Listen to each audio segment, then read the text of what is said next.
It's the 31st of May, 1972. A Fiat is parked on the streets of Petejano, Italy. A group of 3 men approach and fire multiple pistol rounds into the empty car. A few minutes later, 5 police officers respond to an anonymous phone call about the incident. After they approach the vehicle, it explodes. 3 of them are killed and another is injured. For Cold War Italy, a crime like this was by no means out of the ordinary. The wave of terrorism that flooded the country came to be known as the Years of Lead. Between 1969 and 1975 alone, Italian police records indicated that the country experienced 4,384 officially registered acts of violence, over 80% of which could be attributed to the extreme right. Many believe these seemingly random attacks were all part of a strategy of tension, a deliberate attempt to scare the Italian public into embracing an authoritarian form of government that would put an end to the terror. Despite intense scrutiny, most of these acts of violence would go unpunished. Many of these crimes that went to trial would not result in a conviction. Those that did tended to be overturned for a lack of evidence, even when the prosecuting judges themselves believed the accused to be guilty. But the explosion in Petejano was different. This is one of the only cases in which an Italian neo-fascist confessed to their crime and was convicted without issue. But this alone is not what makes this massacre so significant.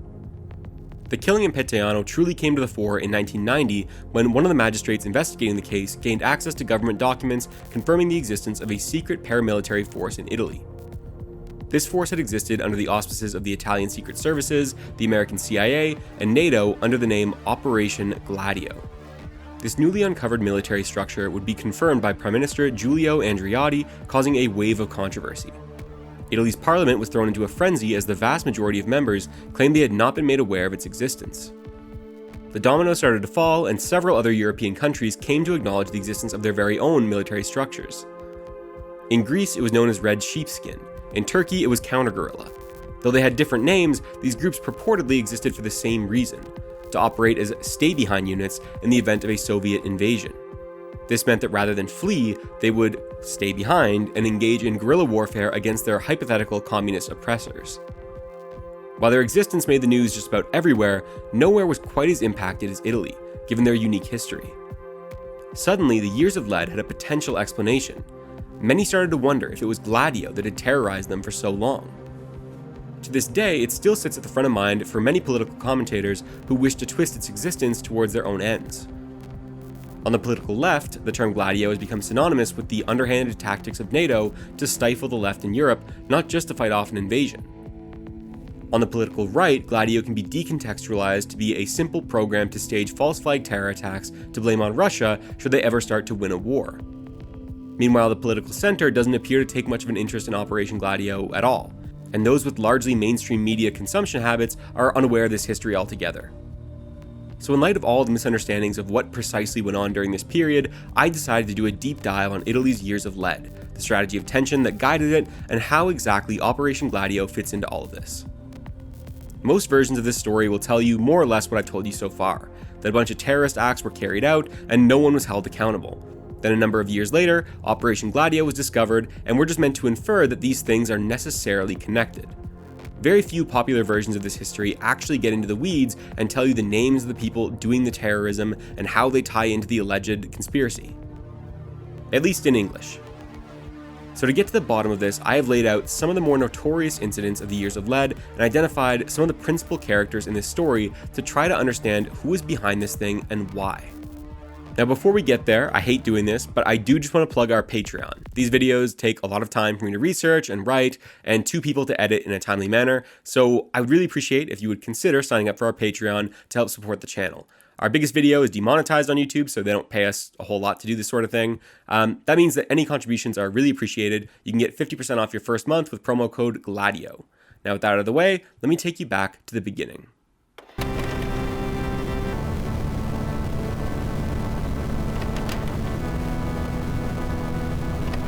The best place to start our story is at the tail end of World War II. Here we can see that Italy's liberation from fascist rule did not come all at once, but in 2 separate phases. The South was liberated by Allied forces in 1944. When they did so, very little was done to change the structure of society. Instead, the existing order of extreme peasant exploitation was kept in place in the countryside, and the cities were filled with homelessness and prostitution among adult women and young girls. The catchphrase among the liberators at the time was, quote, "keep existing administration and temper defascistization with discretion." As a result, disease ran through the populated areas at a level that had not been seen since the plague in the 17th century. But perhaps most importantly for the purposes of our story, the arrival of the Allies in the South precluded the working class from creating a movement to liberate themselves, which is exactly what happened in the North. In contrast to the South, the Northern partisans took control of civil administration, appointed their own members as police, replaced fascist factory managers with worker councils, and set up tribunals to dole out justice to Mussolini's henchmen. Although the partisans of the North were not uniformly Marxist by any means, the communists did play a central role in the resistance and received a significant amount of the credit for it among the populace after the fact. It's easy to understand why, given their consistent opposition to fascism over the years. The Italian Communist Party, which I'll refer to as the PCI throughout this video, was born in 1921 when they split from the Socialist Party, the PSI, because they believed that the latter had been too restrained in their response to the fascist violence being perpetrated against them. In the following years, it was disproportionately the communists who faced off with the fascists in the streets. It was for this reason, as well as his prolific career as a writer and organizer, that PCI secretary Antonio Gramsci was sentenced by Mussolini's government to 20 years imprisonment in 1928. He would die less than 10 years later due to the brutal conditions of his confinement. Italian liberals, on the other hand, had a more checkered history with fascism and resistance. As historian David Broder writes, in July 1921, Liberal Premier Ivano Bonomi barred communists from the armed forces, but not fascists, leading Gramsci to call him, quote, the main organizer of Italian fascism, unquote. 4 weeks later, Bonomi brokered a pacification pact between the socialists and the fascists, promising an end to the latent civil war, but with local fascist leaders across central northern Italy immediately rejecting the pact, it served only to disarm the socialist side. When Mussolini was appointed prime minister by the king, communist organizers were told to prepare for armed intervention if fighting broke out between the fascist street gangs and state forces. But this didn't happen, and Italian liberalism was laid to rest for 2 decades. Now, throughout the war, the Italian center was indeed anti-fascist, but with some hiccups along the way. Future head of the Christian Democratic Party, Alcide de Gasperi, who believed that the most fundamental battle of his lifetime was between communism and Christianity, would write in 1937 that he thought the church had made the right call by choosing Nazism over communism.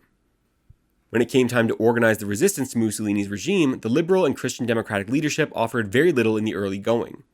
And when armed resistance became a necessity towards the later stages of the war, it was not the Christian Democrats, but largely the communists who insisted on taking up arms. Once the Germans officially surrendered in April of 1945 and Italy's war had ended, one would think that this would pose a serious problem for Italy. The South was controlled by the moderate Allies while the North had a more radical streak to it. But instead, the PCI agreed to have the partisans lay down their arms, dismiss their worker councils, and end their tribunals. They did this because they had no plans to stage a socialist revolution, but instead wanted to seize power through popular democratic means. They believed that compromising with the Allies on these fronts would give them the legitimacy they needed to do so. The head of the PCI, Palmiro Togliatti, had been a good friend of Stalin, but took a far more moderate approach at home. He insisted that building a popular front to liberate Italy from fascism was more important than instituting a revolution. He believed that creating a communist society would come afterwards, that this would be achieved through parliamentary elections. Togliatti's immediate goal was to turn Italy into what he called a, quote, progressive democracy, in which the average person could participate more directly in politics.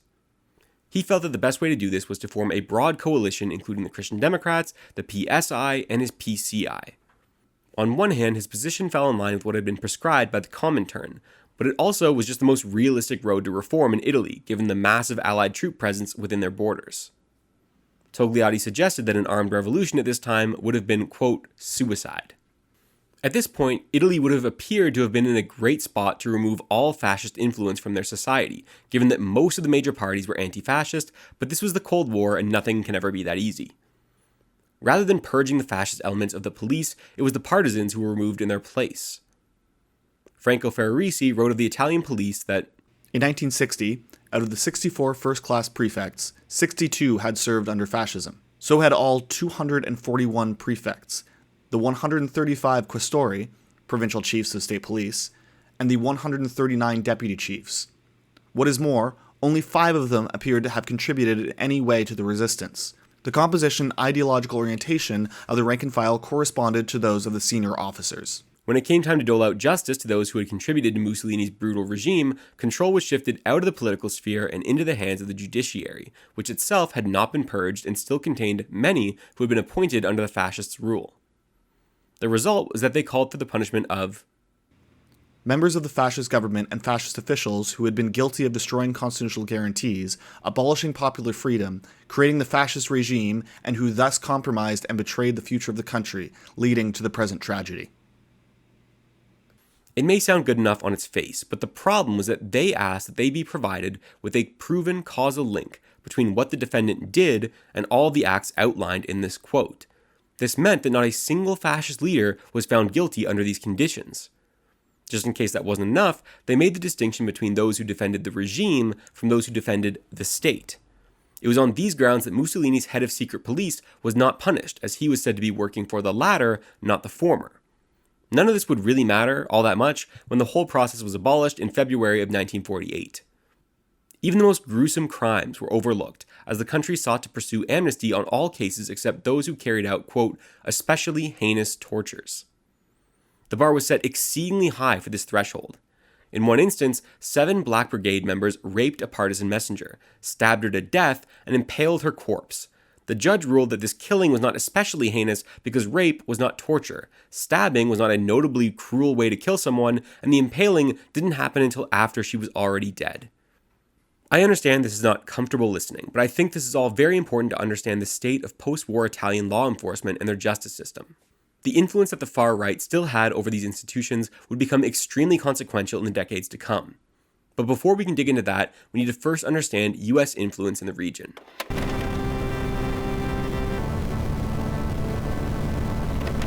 American attempts to steer Italy away from communism after World War II were immediate, and in some cases began even before the war had ended. In one particularly notable example, the Office of Strategic Services, the OSS, which was a precursor to the CIA, recruited an Italian fascist general by the name of Giunio Valerio Borghese, known as the Black Prince. Former OSS officer Peter Tompkins would tell the BBC that his superior, James Jesus Angleton, who would go on to have a decades-long career as the paranoid counterintelligence chief of the CIA, specifically intervened to save Borghese from being executed by the partisans after he had sent thousands to be hanged himself. Tompkins claimed that Angleton was specifically interested in recruiting fascists because he believed them to be the most reliable anti-communists. You'll want to remember this story because it'll become very important later on. Angleton would also work closely with Federico Umberto D'Amato, the head of the Office of Classified Affairs, who staffed his office with many of Mussolini's fascist foot soldiers as well. But the US did not only embrace those on the radical right. That would be foolish and could lead to some serious blowback. They were also sure to reach out to more moderate Italian voices as well. I am of course referring to the anti-fascist, but also reliably anti-communist, Sicilian Mafia. In 1946, the American government provided an early parole to organized crime boss Lucky Luciano, who was serving time for running a prostitution ring. He was deported back to Italy along with Frank Coppola and around 60 other mobsters. They would then be used to help ensure that the centrist Christian Democrats would be elected over the PCI, but of course, they'd go on to do a lot more than that.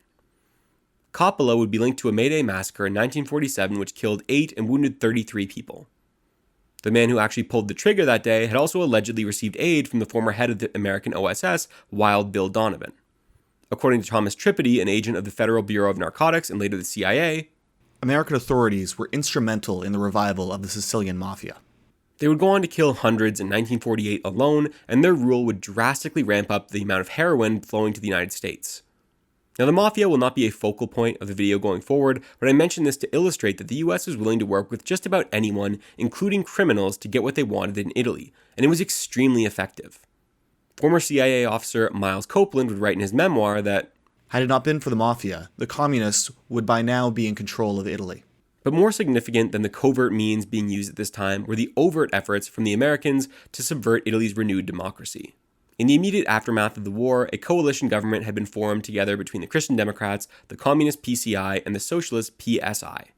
The coalition was understandably fragile, and their differences made it difficult to accomplish anything significant, leading to an increase in strikes and revolts by former partisans. It was in this environment that in November of 1946, the Italian desk officer at the US State Department, Walter Dowling, suggested that the Americans get more involved in the upcoming Italian election in 1947 to steer the country away from communism. Over the coming months, US representatives would continue to tell the Christian Democratic Prime Minister De Gasperi that the communists were the problem and needed to be removed from government posts. In addition to their belief that they were the root of Italy's domestic issues, they felt that the PCI threatened US interests in the region. What the US wanted was a progressive, anti-communist government that could implement sweeping reforms to undermine the PCI. So after much poking and prodding, the Christian Democrats expelled the left parties from their government, but had to rely on neo-fascist support to do so. This put Togliatti in a strange spot. On one hand, there was certainly nothing illegal about what the Christian Democrats had done, but it did hurt Togliatti's credibility with the left flank of his party. He had been pushing for progressive democracy over actual socialist revolution, and the Christian Democrats had just made it very clear they had no interest in taking part in his vision. Naturally, this pissed off the more militant party members. In order to not look weak, Togliatti puffed out his chest and said that American aid could lead to civil war and reminded the government that the PCI had over 30,000 armed men willing to fight for their cause. The result was that it became even easier to paint the Italian left as violent revolutionaries, giving the Americans further motivation to weaponize aid packages against them. It was on these grounds that the US provided huge funding packages to Italy in addition to the assistance they were already receiving from the Marshall Plan. Their fear was that if this didn't happen, the Christian Democratic government would certainly lose the coming elections of 1948. After this, the subsequent PCI and PSI administration would bring about similar governments all over Western Europe and a new economic depression all over the world. In February of 1948, the National Security Council would issue a memo stating that the basic objective of the United States and Italy is to establish and maintain in that key country conditions favorable to our national security. Current U.S. policies toward Italy include measures intended to preserve Italy as an independent, democratic state, friendly to the United States, and capable of effective participation in the resistance of communist expansion. It would also predict communist efforts to stage a Soviet-backed coup after the upcoming election, which the leftist coalition were expected to perform well in, as the PCI and the PSI had joined forces as the Popular Democratic Front. By March of 1948, these expectations led the National Security Council to issue another memo on what their position would be should the left win the elections outright without violence. First and foremost, the goal was to fund their opposition to keep them from winning the election to begin with, but should all else fail, they hoped that a show of support would spur the Italian armed forces into staging a coup against the communists, even if it could lead to civil war. In order to keep it from getting to that point, the US took on a number of actions. They staged a massive letter-writing campaign which included an estimated 10 million pieces of mail being sent to Italy, most of them just requiring signatures. These letters were pre-written to include things like, a communist victory would ruin Italy. The United States would withdraw aid, and a world war would probably result. This message was backed up by the State Department, which stated openly that the aid would dry up should the left win the elections. When the left countered this claim by saying it was all hot air from the Americans, Secretary of State George Marshall came out and confirmed they were dead serious about it. The State Department would also rule that anyone who voted for the communists could not enter America. When all was said and done, the CIA had provided Italy's centrist parties with at least $1 million, and the US as a whole had spent between $10 and $20 million on propaganda and covert operations directed against the left, none of which includes the massive funds received through the Marshall Plan, which was explicitly weaponized against them as part of the campaign. For reference, in the 1948 election in America, the Democrats and Republicans combined spent an estimated $13 million, meaning they were spending at least as much on swaying the election in a country about a third of their population. Now, the justification for all this foreign meddling was that the Soviet Union was doing the same thing, which was true to a certain extent, but their efforts never came close to matching that of the Americans. This meant that the Christian Democrats were able to spend 4 times as much on the campaign as the Popular Democratic Front, which, remember, was comprised of the PCI and the PSI together. And the combined spending of the anti-communist parties as a whole ended up being 7.5 times that of the left. The result was that the Christian Democrats won a dominant victory by securing nearly 50% of the vote and the Popular Democratic Front receiving just over 30%. The battle had been won, but the war was not yet over. Although the coalition between the communists and the socialists would dissolve, the PCI retained most of their electoral power, which meant that the US remained on high alert for decades.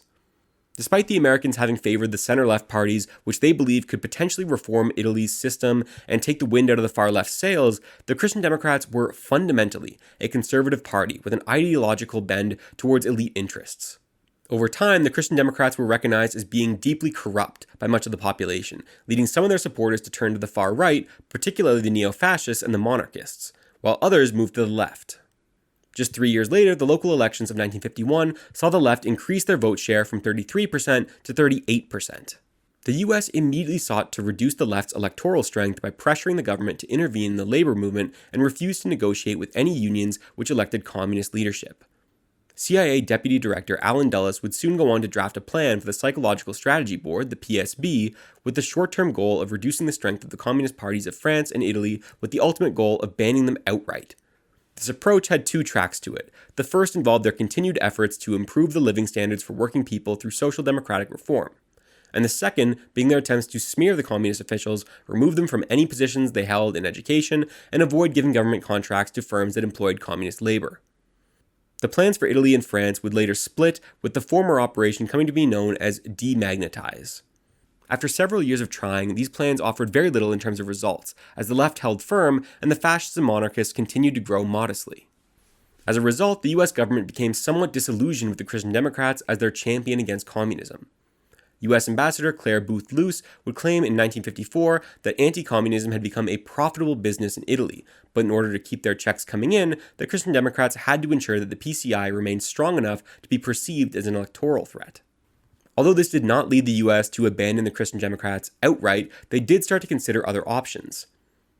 In a National Security Council memo from April 15, 1954, the U.S. reaffirmed their support for their political center, but also conceded that an extreme rightist government would be almost certainly authoritarian, probably ultranationalist and opposed to European unity, and possibly neutralist. However, even a right-wing authoritarian would be far less dangerous than a communist regime. This point is significant because up until then, the US had endorsed the idea that right and left-wing authoritarianism were equally opposed to Western values. Around the same time, the Joint Chiefs of Staff requested that in the event the communists achieved control of the Italian government by apparent legal means, the United States, in concert with its principal NATO allies, should take appropriate action, possibly extending the use of military power to assist the Italian elements seeking to overthrow the communist regime in Italy. This demonstrated a clear shift from America's original anti-communist program, which revolved around improving Italian living standards, to a more aggressive approach that was willing to use violence to keep the PCI from power, even if they came by it through legitimate democratic means. But where the US saw violence as a last resort, there were elements in Italy who were not quite so patient. In this last section, before we talk about coup plots and terror bombings, I want to introduce the international neo-fascist movement and the strategy of tension.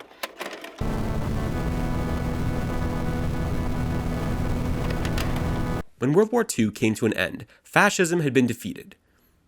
For the most part. But in many European countries, there were plenty of young men nostalgic for the rule of Hitler and Mussolini. Many of these men would prove to be quite useful to America in the fight against communism. The groundwork for this cooperation between the European far right and the West was laid when the US opted to save Nazi spies like Reinhard Gehlen, who was ultimately put in charge of Western German intelligence and provided much of the CIA's intelligence on the Eastern Bloc. This turned out to be a bad idea, as Gehlen would largely overestimate the Red Army's military buildup, either out of a lack of competence or ideological commitment to anti-communism, which raised the temperature of the Cold War and offered no real practical gains for the West. Beyond this, his Western German intelligence service, staffed with members of the SS, was easily penetrated by the Soviets anyway, so they could ensure that nothing legitimately important made its way through to the Americans. It was in this environment that US military intelligence helped thousands of Nazis to escape justice and recruited many of them for intelligence purposes. All this to say that the West had no qualms about using the far right as assets during the Cold War. And beyond the Germans left over from World War II, much of the global fascist movement had its roots in France. As Professor Geoffrey Bale describes, many French military officers, quote, became obsessed with understanding how their forces had been defeated by guerrillas in Vietnam. Based on what they read in the works of Mao and other pivotal communist revolutionary leaders, they came up with a system of counter-revolutionary tactics known as guerre révolutionnaire, which became extremely popular among the French military by the late 50s. They believed that nuclear proliferation had made outright warfare obsolete, giving way to a communist strategy of, quote, subversive warfare, through which the Soviets were behind pretty much all national liberation struggles in the Third World. This was plainly not true, but it allowed them to rationalize taking just about any action to destroy these movements because they were no longer about peasant uprisings, but instead a nefarious form of manipulation by the Eastern Bloc. When determining how to work against these national liberation movements, the theorists opted not to look at the country's history to understand why they were so popular, but instead focused on their tactical decision-making in the field, which they believed to center around mass propaganda and thought reform. They concluded that their best course of action would be to use the same totalitarian methods the communists used to put their enemies down. They attempted to use these methods in the French war against Algeria, but their plans were not supported by the French military or their government at large.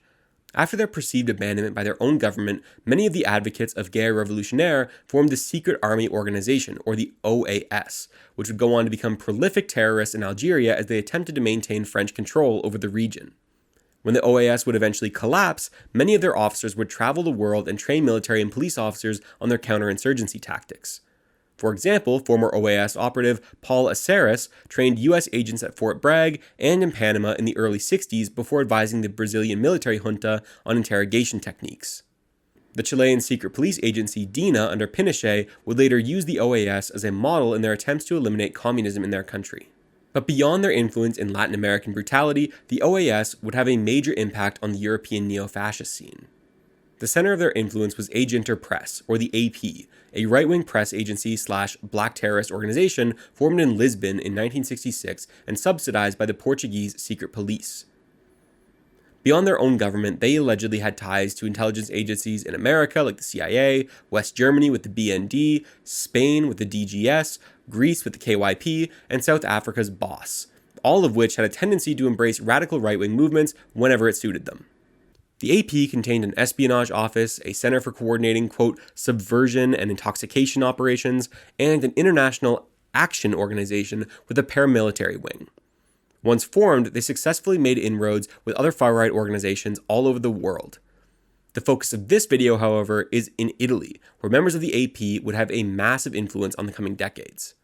Now, I already kind of went over the process through which many fascist collaborators were able to maintain their positions in the Italian judiciary and security state, some of them through their relationship to the American intelligence community.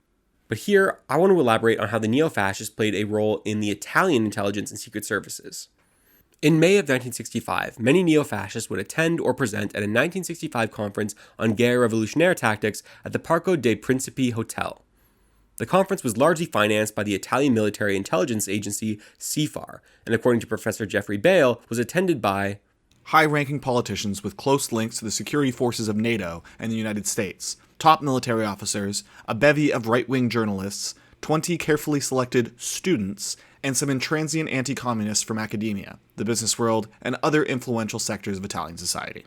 The purported goal of the conference was to introduce the OAS counterinsurgency doctrine to the audience, which included the idea that World War III had already begun and that the capitalist West needed to become as ruthless as the communists if they hoped to win this war. It should be noted here that from the immediate post-war period up until 1965 when the conference took place, Italian communist terrorism had killed pretty much no one and didn't seem to be on the path to change that anytime soon, so this kind of talk was pretty clearly alarmist by any objective standard.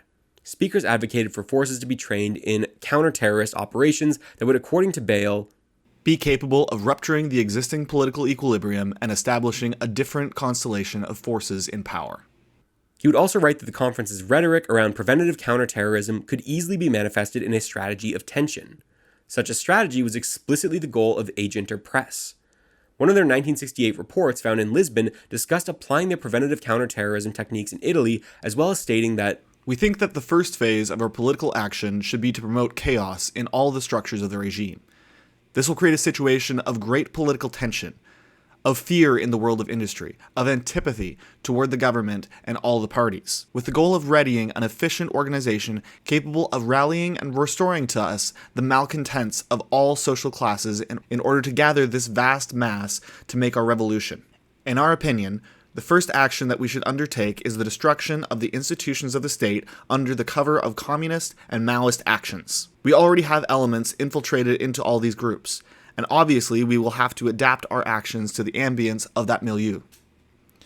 Propaganda and forceful actions of the sort that seem to emanate from our communist adversaries. This will create a feeling of hostility towards those that threaten the peace of each and every nation, the communists. Along with this, we should renew our action within the cadres of the army, the judiciary, and the church, and work on public opinion to demonstrate the failure and incapacity of the legally constituted apparatus, making ourselves appear as the only ones who can furnish a social, political, and economic solution adapted to the moment.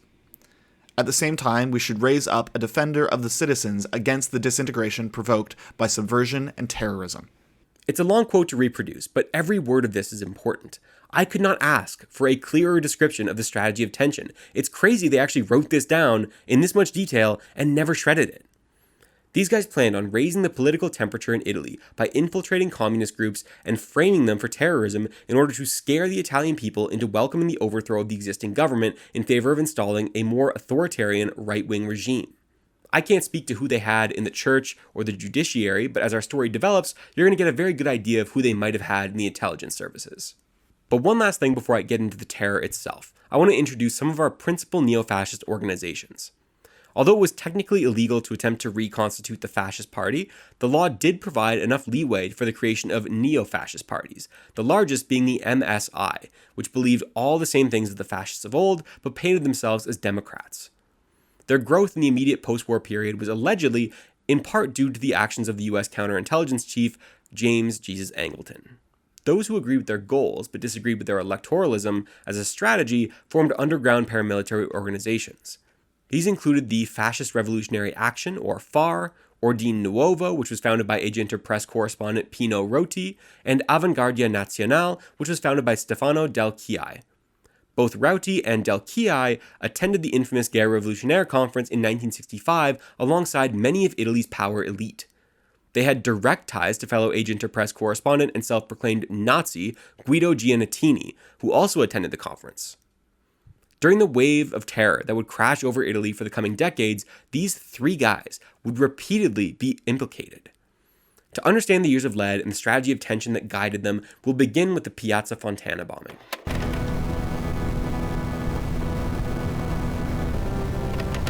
On December 12, 1969, the strategy of tension truly came to the fore for many people. Bombs were planted all over Milan and Rome, one of which exploded, killing 17 people and injuring 84 at an agricultural bank in Piazza Fontana. The bombing came at a particularly tumultuous time for Italy. The fall of 1969 came to be known as the Hot Autumn because of all the strikes and demonstrations that took place. Beyond this, it had also been a huge year for domestic terrorism. From the beginning of the year up until the Piazza Fontana bombing on December 12th, there were bombings every 3 days, the vast majority of which could be attributed to the far right. As with most terror attacks during this period, the police investigating found themselves with two broad leads to chase. The first option, known as the Red Trail, would involve pursuing those on the far left, particularly anarchists and communists.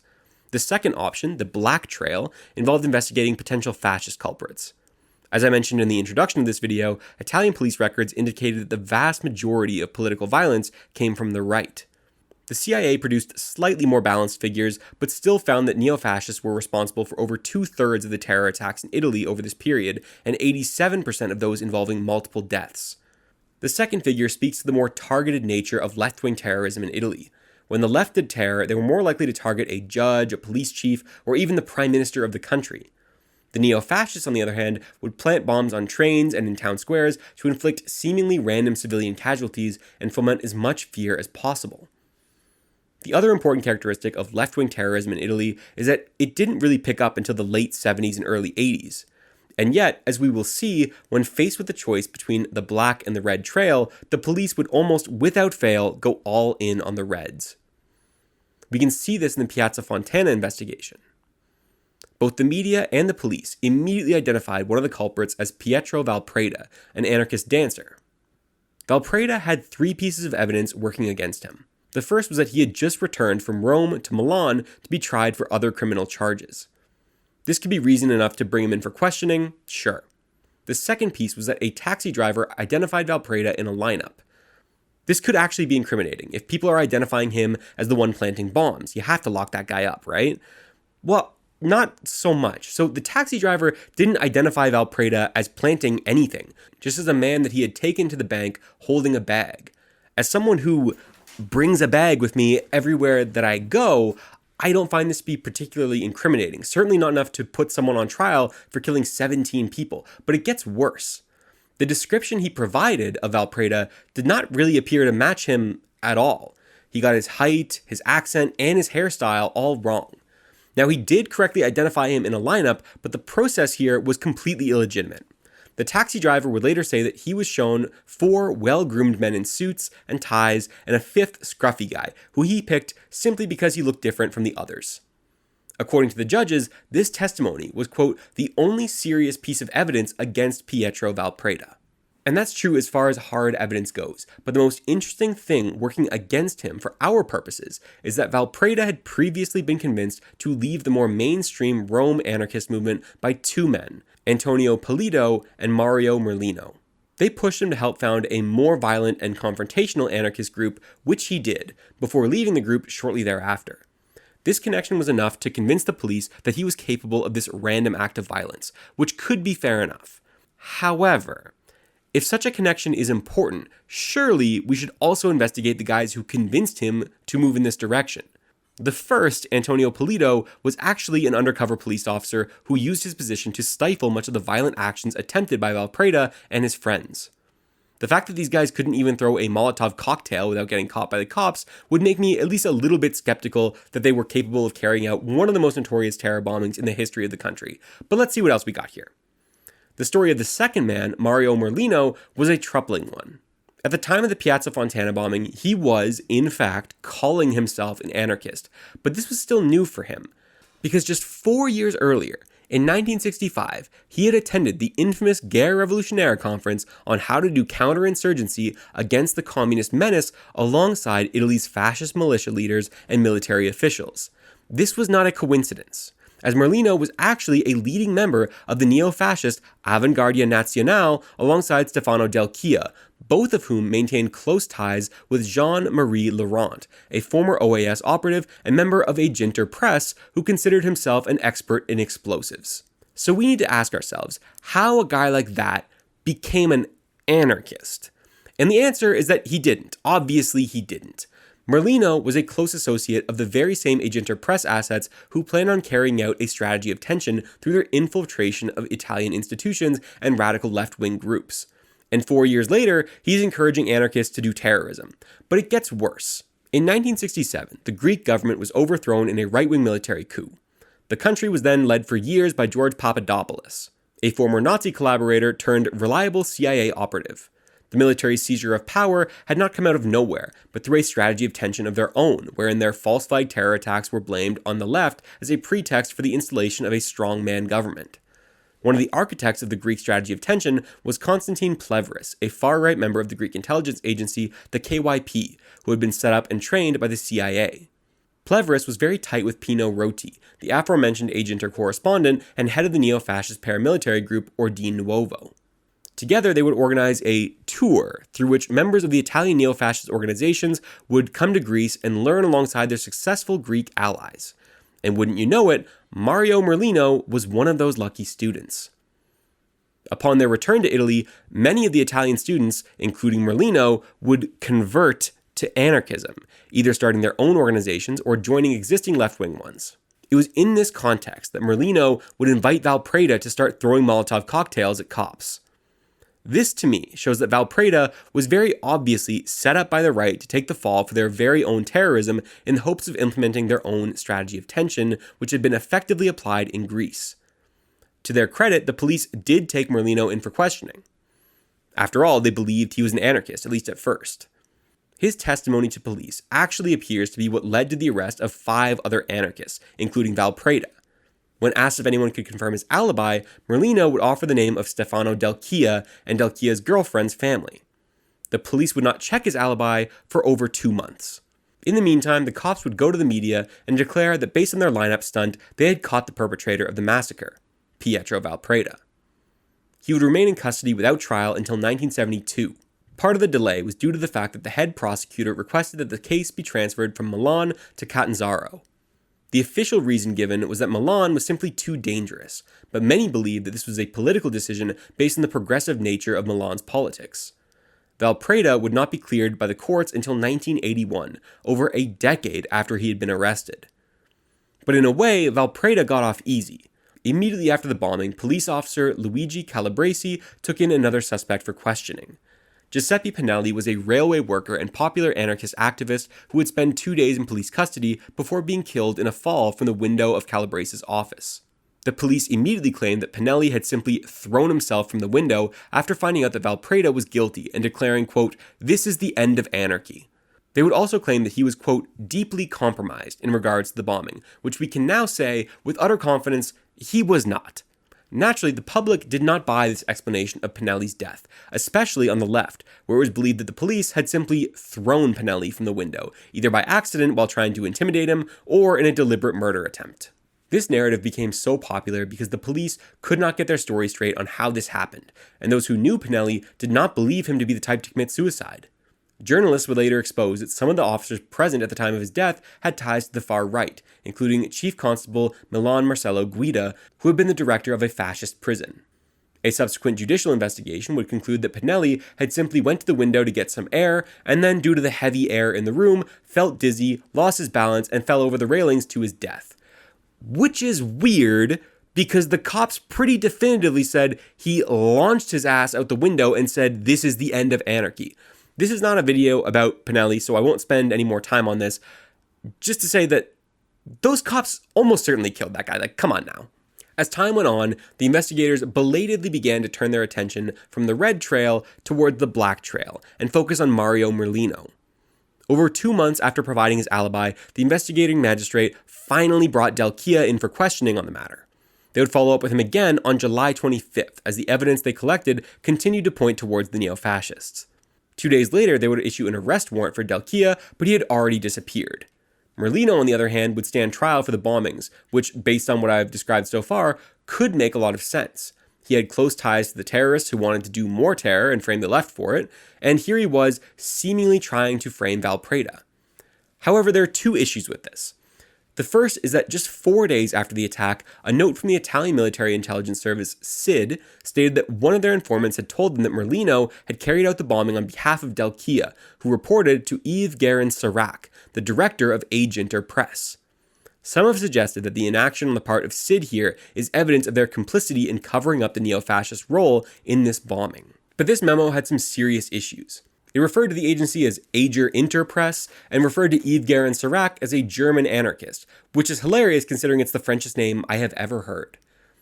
It could very well be true that this information wasn't shared with the proper authorities because of SID complicity in neo-fascist terror, but I should say here that despite the fact that Merlino and Del Chia were very plainly neo-fascist terrorists who were very guilty of many other crimes, I don't actually think they were responsible for this one, and they would ultimately be acquitted for that reason. But this doesn't mean that SID is in the clear. When we follow the black trail to the correct perpetrators, we find that the Italian Secret Service were very much implicated. On December 15th, 1969, just 3 days after the Piazza Fontana bombing, a French teacher named Guido Lorenzen told a lawyer that his friend Giovanni Ventura was running a paramilitary organization in the hopes of installing a fascist government in Italy. He had told Lorenzen about his involvement with multiple train bombings earlier in the year and alluded to his role in the Piazza Fontana bombing as well.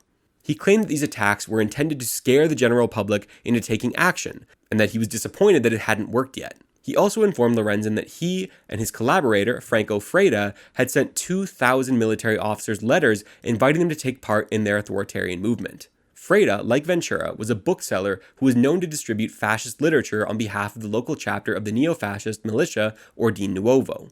What's interesting about these guys is that just like Mario Merlino returned from his trip to fascist Greece with a sudden shift to anarchism, both Ventura and Freda came back from the very same trip and began printing the works of the far left like Che Guevara and Peter Kropotkin. It should go without saying, this was obviously not an organic change of heart, but a deliberate decision as part of a toxication program that Age Inter Press had specialized in.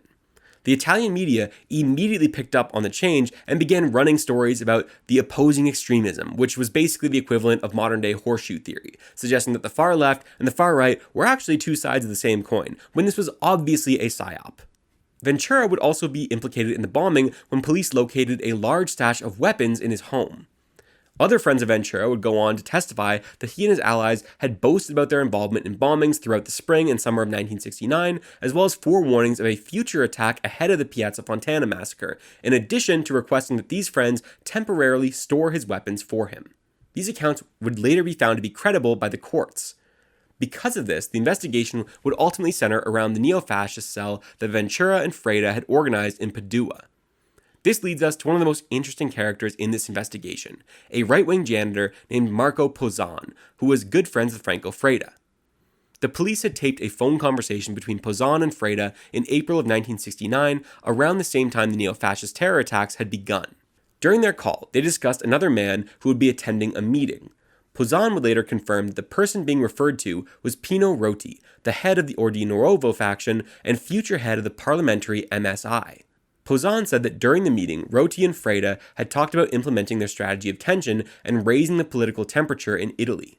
Now, the court would later rule that Roti did not attend this meeting because Pozzan retracted these statements a few days after making them, claiming he was just confused. What's interesting here is not just that he was probably lying about the confusion, but that he would be released from custody, go underground, and then be given a fake passport to escape to Spain, which you should remember for later.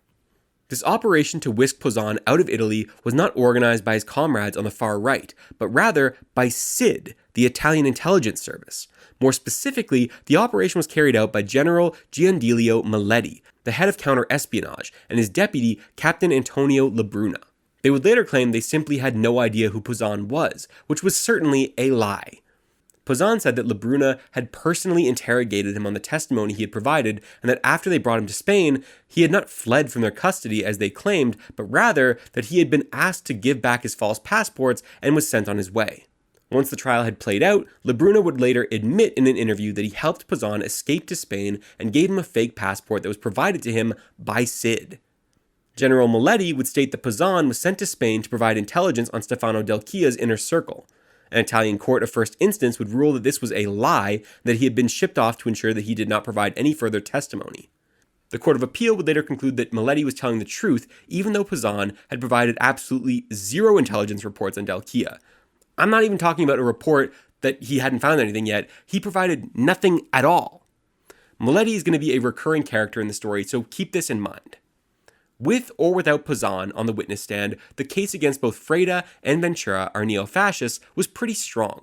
There were only 3 stores in Italy selling the kinds of bags used to carry the bombs used in the Piazza Fontana attacks, one of which was in Padua, the region where Ventura and Freda's Ordine Nuovo cell was based. A woman who worked at the store saw a photo of Freda in the newspaper and recognized him as the man she had sold 4 of them to just 2 days before the bombing. Both she and her boss had informed the police that they carried the bags immediately after the bombing when they saw photos of them in the paper. Both the police in Milan and the Ministry of the Interior were informed, the latter of which sent fragments of the exploded bag to the manufacturer, who confirmed that they were sold in Padua. But for some inexplicable reason, none of this info was passed to the judge, and this was not investigated until 1972. This led to multiple officers being indicted for negligence, but they were not convicted. Rather than investigating this physical evidence, the police were too busy trying to convict Valpreda for maybe being in a cab with a bag near the bank before the bombs went off. By the time they actually got around to interviewing the woman who sold Freda the bags, 3 years after the incident, she could no longer identify him in a police lineup. On top of the bags, Freda bought 50 timers identical to those used in the Piazza Fontana bombs immediately before the attack. At first, he had no explanation for why he bought them. But after taking some time to think about it, he claimed that he had actually bought the timers at the request of an Algerian intelligence agent named Captain Hamid, who hoped to use them for terror attacks against Israel. There were a few issues with this story, though. The first was that it made no sense for an Algerian intelligence agent to ask an Italian writer and bookseller to buy him materials for anything. The second is that we're not even talking about buying bombs here. He could literally just go to the store and buy these things himself. They're timers. There was nothing special about them. Third, there is no evidence that Captain Hamid existed. And finally, Israeli intelligence confirmed to the court that these timers were never used in any attacks against them. Investigations over the years have also indicated that other neo-fascists would attempt to frame leftists for other bombings by planting boxes of explosives in their homes alongside these timers, seemingly under the impression that possessing them could be seen as incriminating. So the case against Freda was fairly clear, and he didn't offer a particularly strong defense. Ventura, on the other hand, attempted to position himself not as an enthusiastic neo-fascist terrorist, but as a man of the left who had infiltrated Freda's Padua cell on behalf of CID. Ventura claimed that he was working as an informant for Guido Giannettini, an agent of Cid, and that he had only participated in the spring and summer bombings in order to infiltrate the group, and that he had cut ties with Freda in August. To be clear, this is mostly a lie, as Ventura was absolutely not a man of the left and was confirmed to have maintained his ties to Freda well past August, leading to the prosecuting magistrates to indict him for the Piazza Fontana bombing. The prosecutor claimed that Ventura would deny any testimony against him, such as that of Lorenzen, but when further evidence would emerge to confirm Lorenzen's claims, he would concede that it had happened, but offer some kind of alternative explanation, seemingly demonstrating his lack of credibility. That said, there was truth to Ventura's claim that he had ties to Guido Giannettini, who was working for Cid. Giannettini became wrapped up in the investigation when Ventura's home was searched in December of 1971, and a safety deposit box was found with some of Giannettini's intelligence reports talking about destabilizing the center-left government. One of these documents described a US-backed plan through which Italy would maintain a centrist government by utilizing neo-fascist terror to scare the population away from embracing a center-left government. Ventura would then show this document to leftists in the hopes of pushing them towards embracing violent action in the name of anti-fascism, though this didn't appear to actually work. When police searched Giannettini's home in 1973, they confirmed that he had written these reports for Ventura. In January of 1974, a warrant was issued for his arrest, but he had already fled the country. So we should ask ourselves, who is this guy, and how did he escape capture? Well, to get an idea of his politics, Giannettini described himself this way in 1974. I am against democracy. I am a fascist, or rather a Nazi fascist. Men like me work towards a coup d'etat in Italy, or a civil war situation. It's so blatant, man. It's just every really step. just like, oh, okay. It's just a bunch of guys being like, yeah, we're doing a strategy of tension to overthrow the government. We're trying to do Nazism in Italy. That's the goal. He was also a good friend of Stefano Del Chia, the notorious fascist terrorist, and Pino Roti, the founder of Ordine Nuovo and the head of the MSI, the neo-fascist party in parliament. Giannettini was also an agent or press correspondent. Naturally, he had also attended the notorious 1965 conference going over the guerre revolutionnaire tactics to battle global communism. At this conference, speakers advocated for fighting the ongoing Third World War using the same tactics as the communists.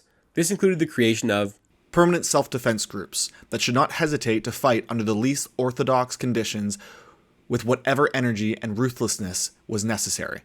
They would also advocate for infiltrating potentially subversive groups. The reason this conference is so significant is that both the Italian armed forces and the radical right came together and demonstrated that they largely shared the same ideas when it came to both the threat posed by the left and what needed to be done about it. But this conference was not the only instance of these worlds colliding. It was just the most public display of it. Behind the scenes, the head of the military had close ties with fascist writers like Giannettini. And Giannettini's ties to the establishment went far beyond this. In 1966, the military chief of staff, General Giuseppe Alloja, commissioned the writing of a pamphlet discussing the communist infiltration of the Italian military. It was printed under a pseudonym, but its actual authors were Pino Roti and Giannettini. It was then sent to military officers through Ordine Nuovo before Alloja thought better of his efforts and had Roti cut the distribution. I understand this can be kind of hard to follow if you're just hearing it for the first time, so I can give you an analogy. Imagine that a high-ranking officer in the US military commissioned a self-proclaimed Nazi-fascist writer and the head of a fascist paramilitary organization to write propaganda for him about how the military had been infiltrated by the second largest political party in the country. The act itself is obviously a scandal, but worse yet, it speaks to the far-right nature of Italy's armed forces and who they kept in their inner circles. Beyond his stint as a ghostwriter for the Italian armed forces, Giannettini's career as an intelligence agent was an extensive one. But there are massive gaps in his personal history. After serving in an artillery unit immediately after World War II, he claimed to begin his career in intelligence in 1947. From then until the early 60s, we don't really know what he got up to. But by 1961, he worked as one of the, quote, principal agents of the OAS in Italy. One of his records found in Agent Press's archives indicated that he had come into contact with the head of the Portuguese intelligence in 1962. Perhaps most alarming, though, was that in 1962, he provided a 3-day training course at Annapolis, which was requested by the commander of the U.S. Marine Corps Training School. His course was titled Opportunities and Techniques for Coup d'etat in Europe. As an agent of Cid, Giannettini would attend multiple NATO events throughout the 60s. At the same time, in 1965, he had joined Ordine Nuovo and became a high-ranking member of the MSI, the neo-fascist parliamentary party. The police also claimed that he had close ties to Del Chia's Avanguardia Nazionale, but he denied this. It wasn't until 1966 that Giannettini officially began working for SID, but he likely started working for them much earlier. A year later, he was transferred to the counter-espionage department. When questioned about their use of Giannettini, the Secret Service would claim that all he really did for them was submit some useless reports that never provided them any use. The problem with this is that they kept him on the payroll for 7 more years, which would appear to suggest they found some utility in his work, whatever that may have been. In any case, this guy was an avowed Nazi and had indisputably been an intelligence agent for years. So upon finding out that he had been indicted because of his close ties to the men accused of carrying out one of the largest terror bombings in the country's history, surely SID took this very seriously and attempted to get to the bottom of things, right? Wrong. They whisked him out of the country just like they did with Pozzan. The escape occurred right before his house was searched by the police. Captain Antonio Labruna, one of the SID officers responsible for getting Pozzan out of Italy, would meet with Giannettini at least 4 times while he was a fugitive, and SID continued to keep Giannettini on the payroll. He was actually tight enough with SID that he was present with Labruna when they picked up Pozzan to send his ass to Spain. The level of collaboration here was obscene. Now, the last instance of major collusion between the far-right perpetrators of the Piazza Fontana bombing and the Secret Service occurred when Ventura was in custody in 1972. He claimed that he wrote to Giannettini asking that he have SID vouch for him so that he could be released. He alleged that Giannettini responded by telling him that SID would help him escape from prison and flee the country as well. As part of this plot, he alleged that Giannettini gave Ventura's sister a key to escape his jail cell and tear gas to use against the guards. Ventura ultimately decided that the plan was too risky and refused to carry it out. For his part, Giannettini denied that any of this had ever occurred, but the Ventura family actually showed up to court with both a key that unlocked his jail cell and a can of tear gas of the exact type used by SID, which could not be purchased by Ventura or Giannettini on their own. Naturally, the judge accused Maletti and Labruna of providing these materials because of their assistance to Pozzan and Giannettini. But because Ventura did not actually carry out the escape, it was decided that there was no crime to actually convict here. Now, I understand that this can all sound like a kooky conspiracy theory, but the situation was summarized in 1965 by investigating magistrate Guido Salvini as follows. The protection of the members of the Padua cell, implemented through the flight of Pozzan and Giannettini, the planned escape of Ventura from jail, constitute an activity that was absolutely necessary. If just one of the defendants had given in, this would have allowed the magistrates, step by step, to trace the highest levels of responsibility which had made possible the operation of 12th of December, and the repercussions from this would perhaps have been even incompatible with the preservation of the status quo in the country, which is the basic objective of any intelligence service at the time. So what actually came of all this? All of our principal characters here, Valpreda, the real anarchist, Merlino, the fake anarchist, Ventura and Freda, the neo-fascists, Giannettini, the Nazi SID agent, and Maletti and Labruna, the SID generals who continuously meddled with the investigation, all stood trial in January of 1977, a whole 7 years after the bombing had taken place. It made for an extremely confusing case. I mean, at this point, it didn't really make sense to charge Valpreda at all, given they had virtually nothing on him, and he appeared to have no ties whatsoever to Ventura, Freda, and Giannettini. Regardless, the case went on. The result was that Freda and Ventura were found guilty and sentenced to life in prison. Giannettini was concluded to be an accomplice and received the same. The court would go as far as to suggest that Giannettini provided an assurance to the terrorists that the state had their back, and that he was the link between the bombers and whatever political elements were trying to manipulate Italy's political life, though they did not specify who this could be or what their purpose was. On that note, both Maletti and Labruna of the Secret Service were convicted for helping Giannettini escape. Pietro Valpreda was ultimately acquitted for lack of evidence. Now, it's important to note that, as I mentioned earlier, in Italy, they don't just rule that defendants are guilty or not guilty. They also have a third option available to conclude that the defendant is not guilty for lack of evidence, which essentially means you probably did it, but I can't prove it beyond a reasonable doubt. This is a bit strange in the case of Valpreda because there was not just a lack of evidence, there was zero hard evidence against him, while there was a pretty strong case against a completely unrelated group of people. The court's explanation was that maybe Valpreda had been manipulated by Merlino on behalf of Del Chia, who had been working alongside Freda and Ventura in planning the attacks. The idea of an anarchist being manipulated by the far right in order to carry out terror attacks is not completely crazy to me, but you have to make a case, and they just didn't really do that here. Regardless, Merlino received the same classification and was not convicted. All in all, it seemed to me like justice would have been served here. The guys who did the bombings were going to prison, the guys who attempted to help them stay out of prison were convicted, and the not guilty parties were acquitted. This is all well and good until the appeal process began. What the appellate court did was, rather than analyze the evidence in totality, they decided to view each individual piece of evidence in isolation, which is extremely problematic for reasons I will explain in a minute.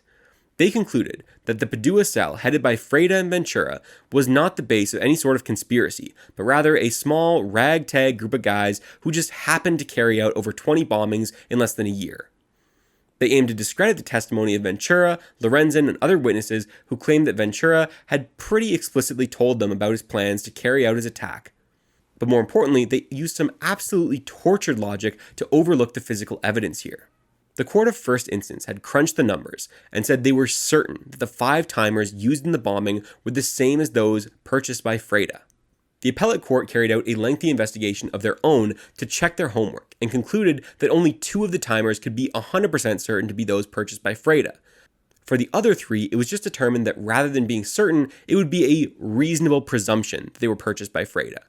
The appellate judge then concluded that even the other 2 timers could not be Freda's to a certainty, and that this could not justify a conviction. They then pursued the bags used in the attack using the same logic. At the end of the day, Freda and Ventura were somehow acquitted for their roles in the Piazza Fontana bombing on the grounds of insufficient evidence. Now, to get some perspective here, I want to give you an example so we're all on the same page. Imagine a young man goes missing, and his corpse is found a few days later. After a brief investigation, the police arrest a man they believe to be guilty. Their evidence is that he was the last man seen with the victim, that he had just bought multiple bundles of the same kind of rope used to bind the victim right before he went missing, which he could not provide a reasonable alternative explanation for having. The tracks leading to where the body was found appear to match his boots. Most importantly, for the court of public opinion, the accused is Jeffrey Dahmer, who is known to have killed multiple other people throughout the year leading up to this one. What the judge would do in this scenario is take this evidence in its totality, with the exception of Dahmer's past history, given that would be prejudicial to the case. But they would conclude that every piece of physical evidence points towards this guy. Even though not a single one stands alone as definitive, this person is guilty beyond a reasonable doubt. There's no way all of these individual pieces can reasonably come together and not point to this guy. But in this case, the judges sought to isolate each individual piece of evidence. They said, sure, the timers here are probably the same as the ones that Freda bought, but it's not 100%. Sure, the bags are likely his, but it's not 100%. But that's not how evidence works. No single piece of evidence needs to silence all doubt that the defendant is guilty. The evidence is supposed to be judged together. We are supposed to say there's no way that all of this circumstantial evidence could reasonably point to the same guys unless they actually did it, which is precisely what the court of first instance did and the appellate judges failed to do. But don't just take it from me. The court of cassation felt the exact same way, saying, the single items of evidence were assessed by the appellate court not only in an atomistic manner, but at times were distorted, ignoring circumstances that would have been crucial within the proper framework of the defendant's overall behavior. This atomistic assessment referred to the court's narrow view of the physical evidence, and the ignoring of circumstances referred to the fact that Freda and Ventura both had plenty of evidence suggesting that they were neo-fascist terrorists. For our purposes as outside observers, not jurors, we can further take into consideration that these guys carried out over 20 bombings in 1969 prior to Piazza Fontana and say they were very obviously the perpetrators here. But by the court's logic, the fact that these guys were not guilty also meant that Giannettini wasn't really guilty either, since he was charged as an accomplice. As for addressing the collusion with the Secret Services, the appellate judge concluded that Giannettini did work for Sid and did collect intelligence through the Padua cell, but as for the potential collusion among the Secret Service in aiding and abetting terror and helping them escape justice, Franco Ferrarisi summarized the logic of the judges as follows. Is it conceivable that the cream of the service would have been involved in a conspiracy? It is not, so it cannot have happened. Rather than conclude that Maletti and Labruna's active participation in the flight of 2 important figures in the case was indicative of a larger role in the affair, the judge concluded that Maletti had acted alone to avoid exposure of Giannettini's link to Sid and to himself. They described this as Miletti acting in his own self-interest. The problem with this logic is that Giannettini actually worked for Sid longer than Miletti did, joining in 1965 or 66, while Miletti didn't join until 1971, after the Piazza Fontana bombing had occurred. This meant that he wasn't really incriminated in having Giannettini on the payroll, even if he had orchestrated the bombing himself.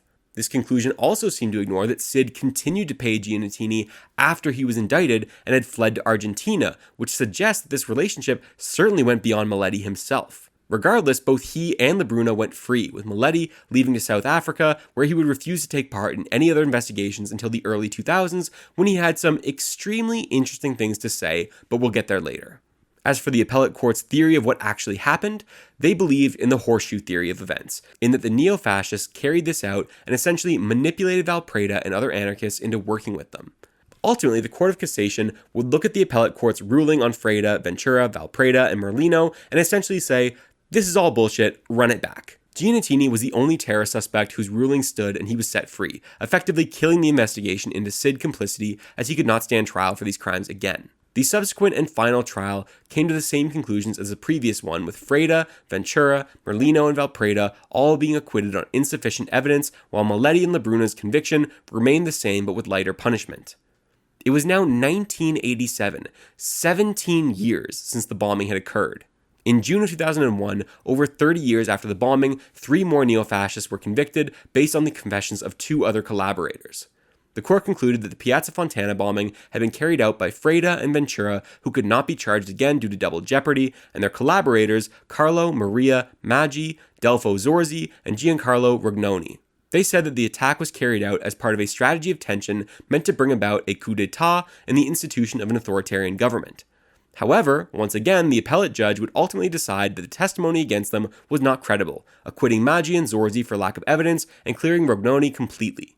Now, I don't want to get into their case in any depth because we'll be here all day if we do, but for what it's worth, a close friend of Ventura named Giampaolo Stimamiglio came forward after his death to tell the prosecutor's office in Brescia that Ventura disclosed to him that Zorzi had helped him transport the bomb to Piazza Fontana that day, and that it was ultimately planted by a young man with neo-fascist ties. Judge Guido Salvini, who continues to write about Piazza Fontana to this day, would claim that he thinks he knows who this was, but refused to say it publicly. Stimamiglio would personally tell Salvini that Pino Roti, the founder of Ordine Nuovo and former head of the MSI, had been aware of all these plans, seemingly vindicating the testimony of Pozzan nearly 50 years prior. So what do we make of all this? The investigation into the Piazza Fontana bombing amounted to over 107,000 pages of court documents by 1999, and justice was never really served.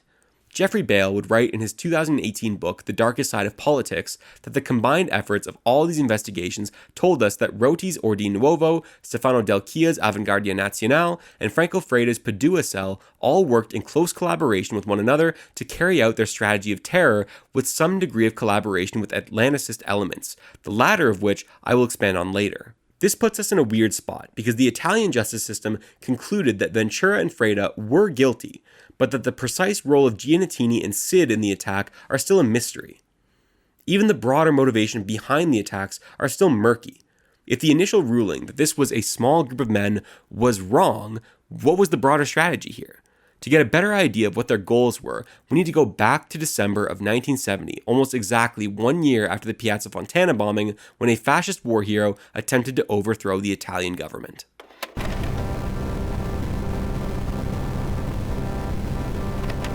On the night of December 7th, and in the wee morning hours of December 8th, 1970, the Italian right attempted to stage a coup. It was not the first coup plot uncovered in Italy around this period, as the heads of the Carabinieri military police, Giovanni De Lorenzi, had laid out plans to seize control of the government on behalf of the Christian Democrats and imprison PCI members as early as 1964. We'll talk more about that coup plot later. This would also not be the last attempted coup, as the right would cobble together a few more efforts throughout the mid-70s without any success.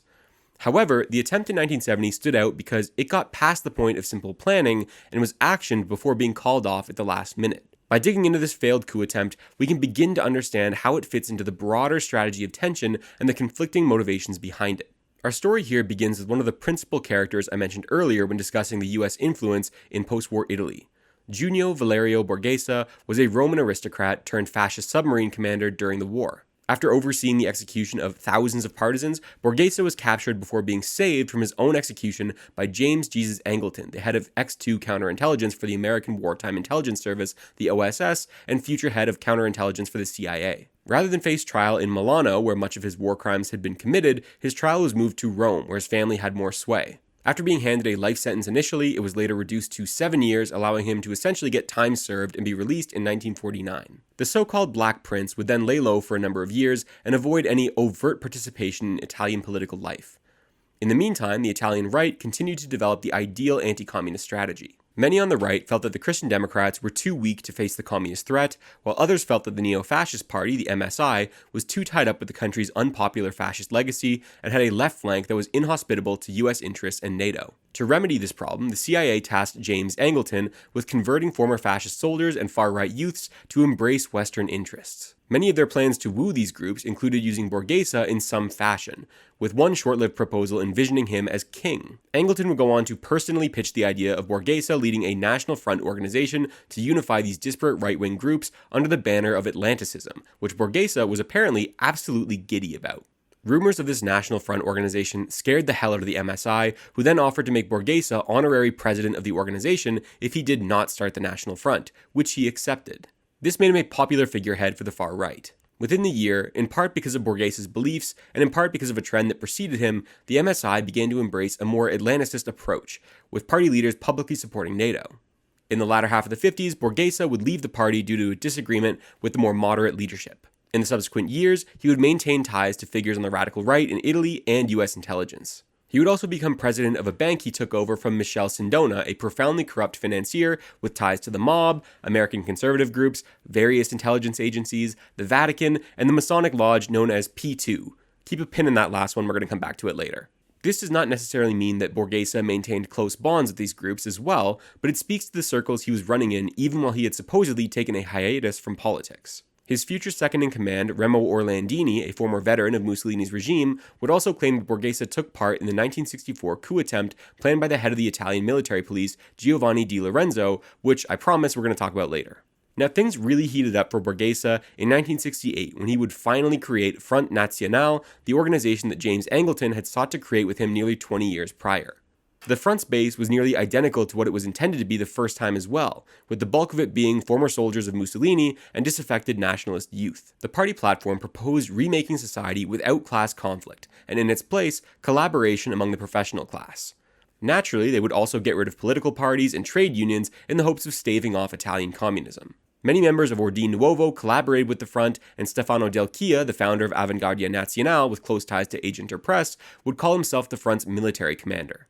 All this to say, Borghese's new organization was affiliated with all the usual suspects when it came to the neo-fascist terror going on in the country. Now, I've used the term strategy of tension a few times in this video, and I understand how it can come across as a little bit conspiratorial, but much like Agenter Press, this is precisely what the front had in mind. Subsequent investigations concluded that they planned to carry out a vast number of small criminal acts, such as harassments, assaults, scuffles, occasionally some sensational event.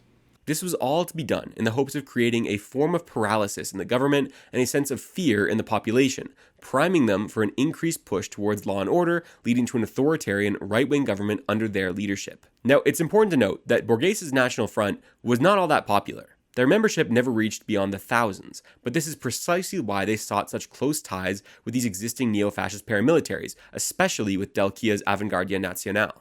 Even still, Borghese's forces on their own stood no chance of taking over the government, so he was forced to turn to a somewhat unlikely ally, the Italian armed forces. His second-in-command, Remo Orlandini, would tell Captain Antonio Labruna, who you might remember as allegedly helping to cover for the Piazza Fontana perpetrators through his role in CID, that Borghese's men had worked on gaining a foothold in the military for years leading up to the coup. Subsequent investigations would conclude that these efforts ramped up towards the end of 1969. Now, the degree to which these efforts were successful are a bit up in the air. Orlandini would claim that they had most of the Carabinieri on their side, but this was almost certainly an exaggeration meant to impress Labruna, who he was trying to recruit to his cause. In any case, there was certainly some degree of support for the coup within the state, with one example seemingly being the head of CID at the time of the coup, Vito Miceli. He would meet with Orlandini prior to being appointed as head of CID when he was leading the Operational Situation Information Service. He would not lead CID until October of 1970, 2 months before the Borghese coup. Now, a high-ranking member of the Secret Service meeting with coup plotters could be explained away as information gathering, and this is exactly what Miceli attempted to do. The problem with this is that Miceli did nothing to stop the coup before it happened, and seemingly attempted to cover it up after it occurred, but we'll get there. Perhaps slightly less clear is the relationship that the coup plotters had to the Confidential Affairs Office, or the UAR, in the Ministry of the Interior. For one, a police medical examiner and Borghesa stooge named Dr. Salvatore Drago was close friends with Federico Umberto D'Amato, the second in command at the UAR at the time of the coup, and later became the head of the agency. Drago allegedly served as an intermediary between the plotters and government agencies.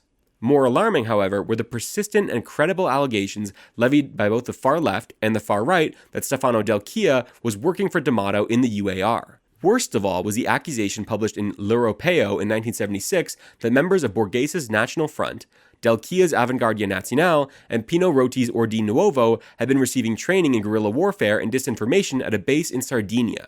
That the training occurred in Sardinia specifically is going to become very important later on in this video. Borghesa's right-hand man, Remo Orlandini, would also claim that their coup plot was known to the CIA through an American named Hugh Fenwick. Orlandini had been introduced to Fenwick by a member of the neo-fascist Avanguardia Nazionale named Adriano Monti. It's worth noting that Monti worked for both SID and at one point the CIA. Fenwick, on the other hand, was presented by Orlandini as someone who worked directly for Nixon and the Republican Party, and perhaps occasionally for the CIA. Whatever his exact role, he was said to work as a liaison between the president, Borghesa, and his collaborators, and NATO. In Antonio Labruna's subsequent investigation on behalf of SID, he found that Fenwick was indeed a CIA operative, and that his work for the agency was so sensitive that his name was not listed on official registries of U.S. Secret Service agents, and SID informants within the CIA refused to tell the Italians what they knew about him. Later research then confirmed that the man in question was actually named Hugh Fenwick. He was a Republican Party operative who worked as a conduit between Nixon's ambassador to Italy, Graham Martin, and Orlandini. There had actually been a fair bit of documented communication between the coup plotters and the Americans. And although the Americans did not support them in writing, their lack of support was not as forceful as one would hope. In the spring of 1969, an Italian naval intelligence officer who claimed to have the support of members of the government and private industry sent out feelers to a CIA contact of his asking what the U.S. attitude would be towards the Borghesa coup. In January of 1970, Borghesa would disclose his plan directly to an officer at the American embassy.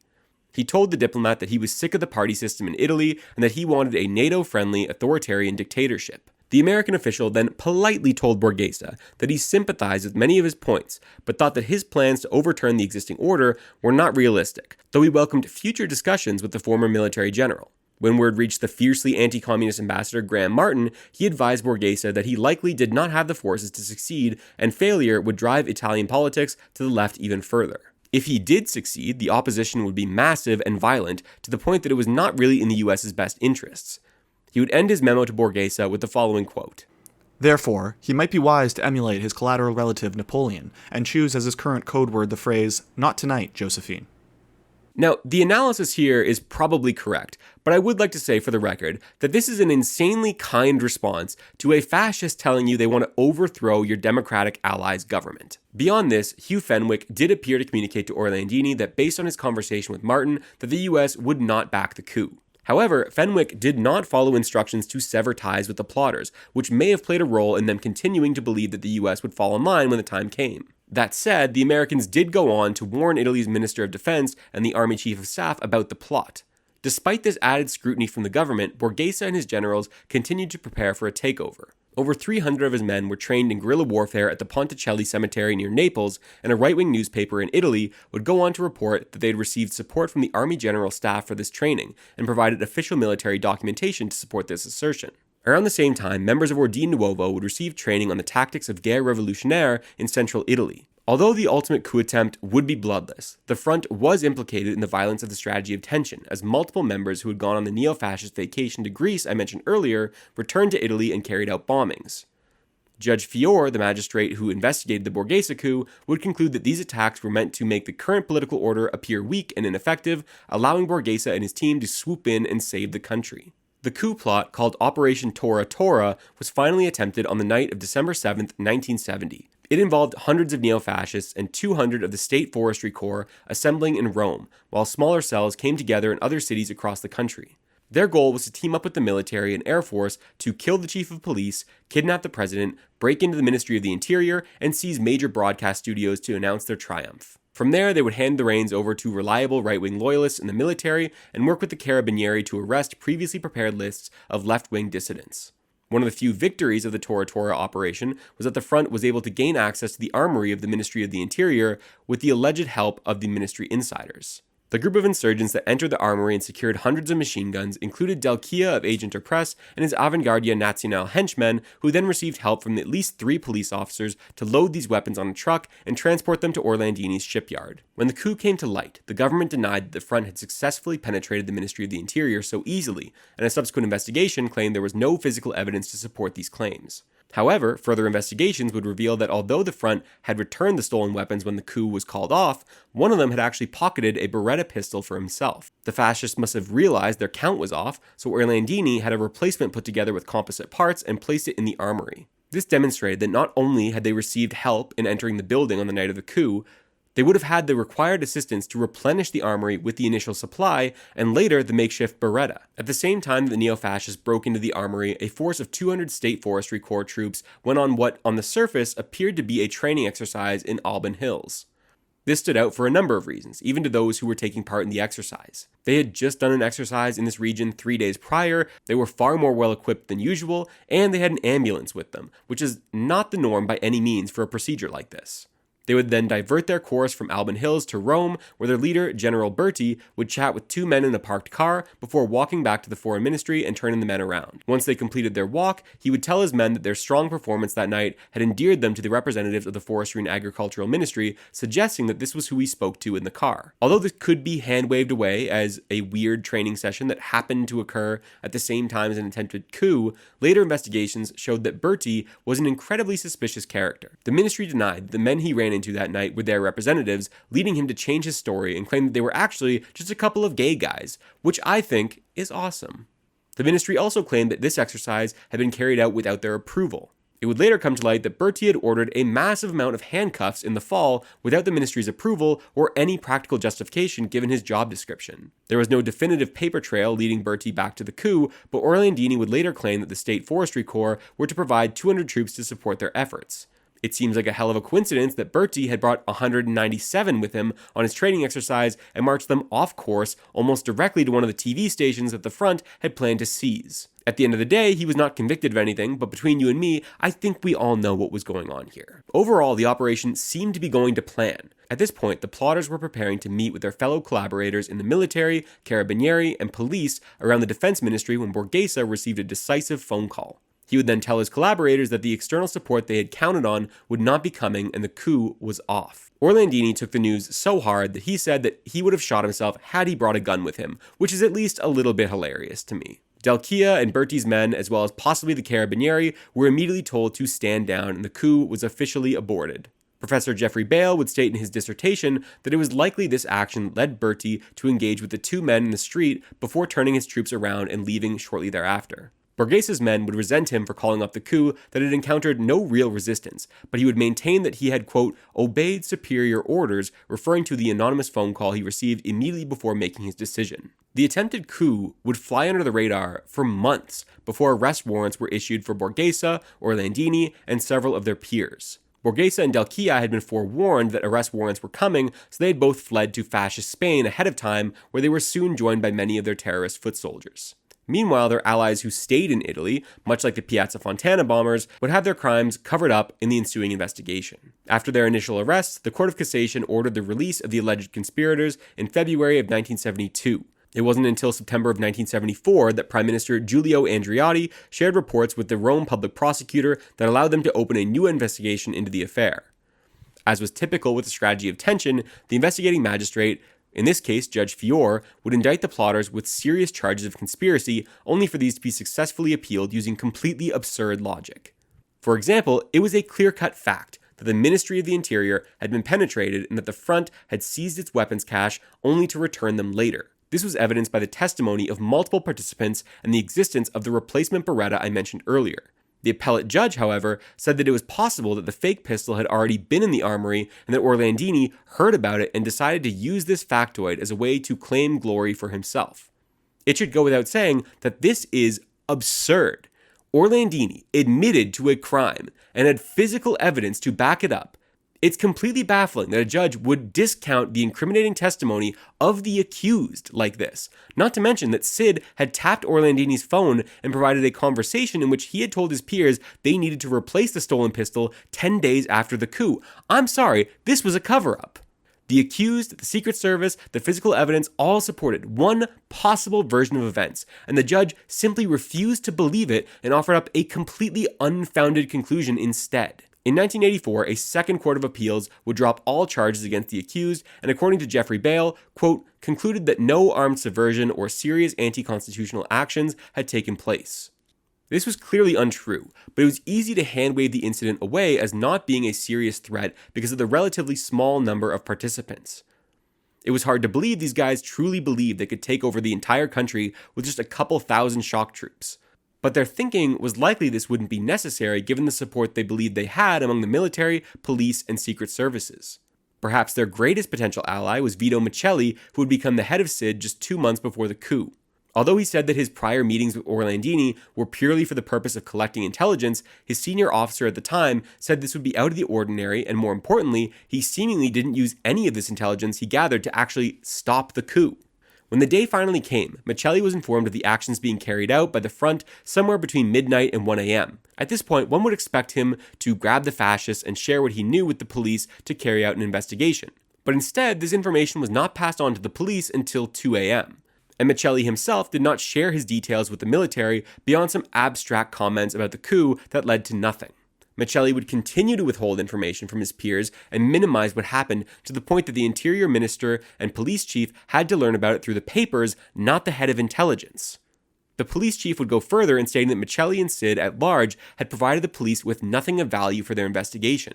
This was despite them receiving 2 reports from Sid's Office of Counter-Espionage in December covering the coup, neither of which were shared until Miceli was forced to or be accused of negligence.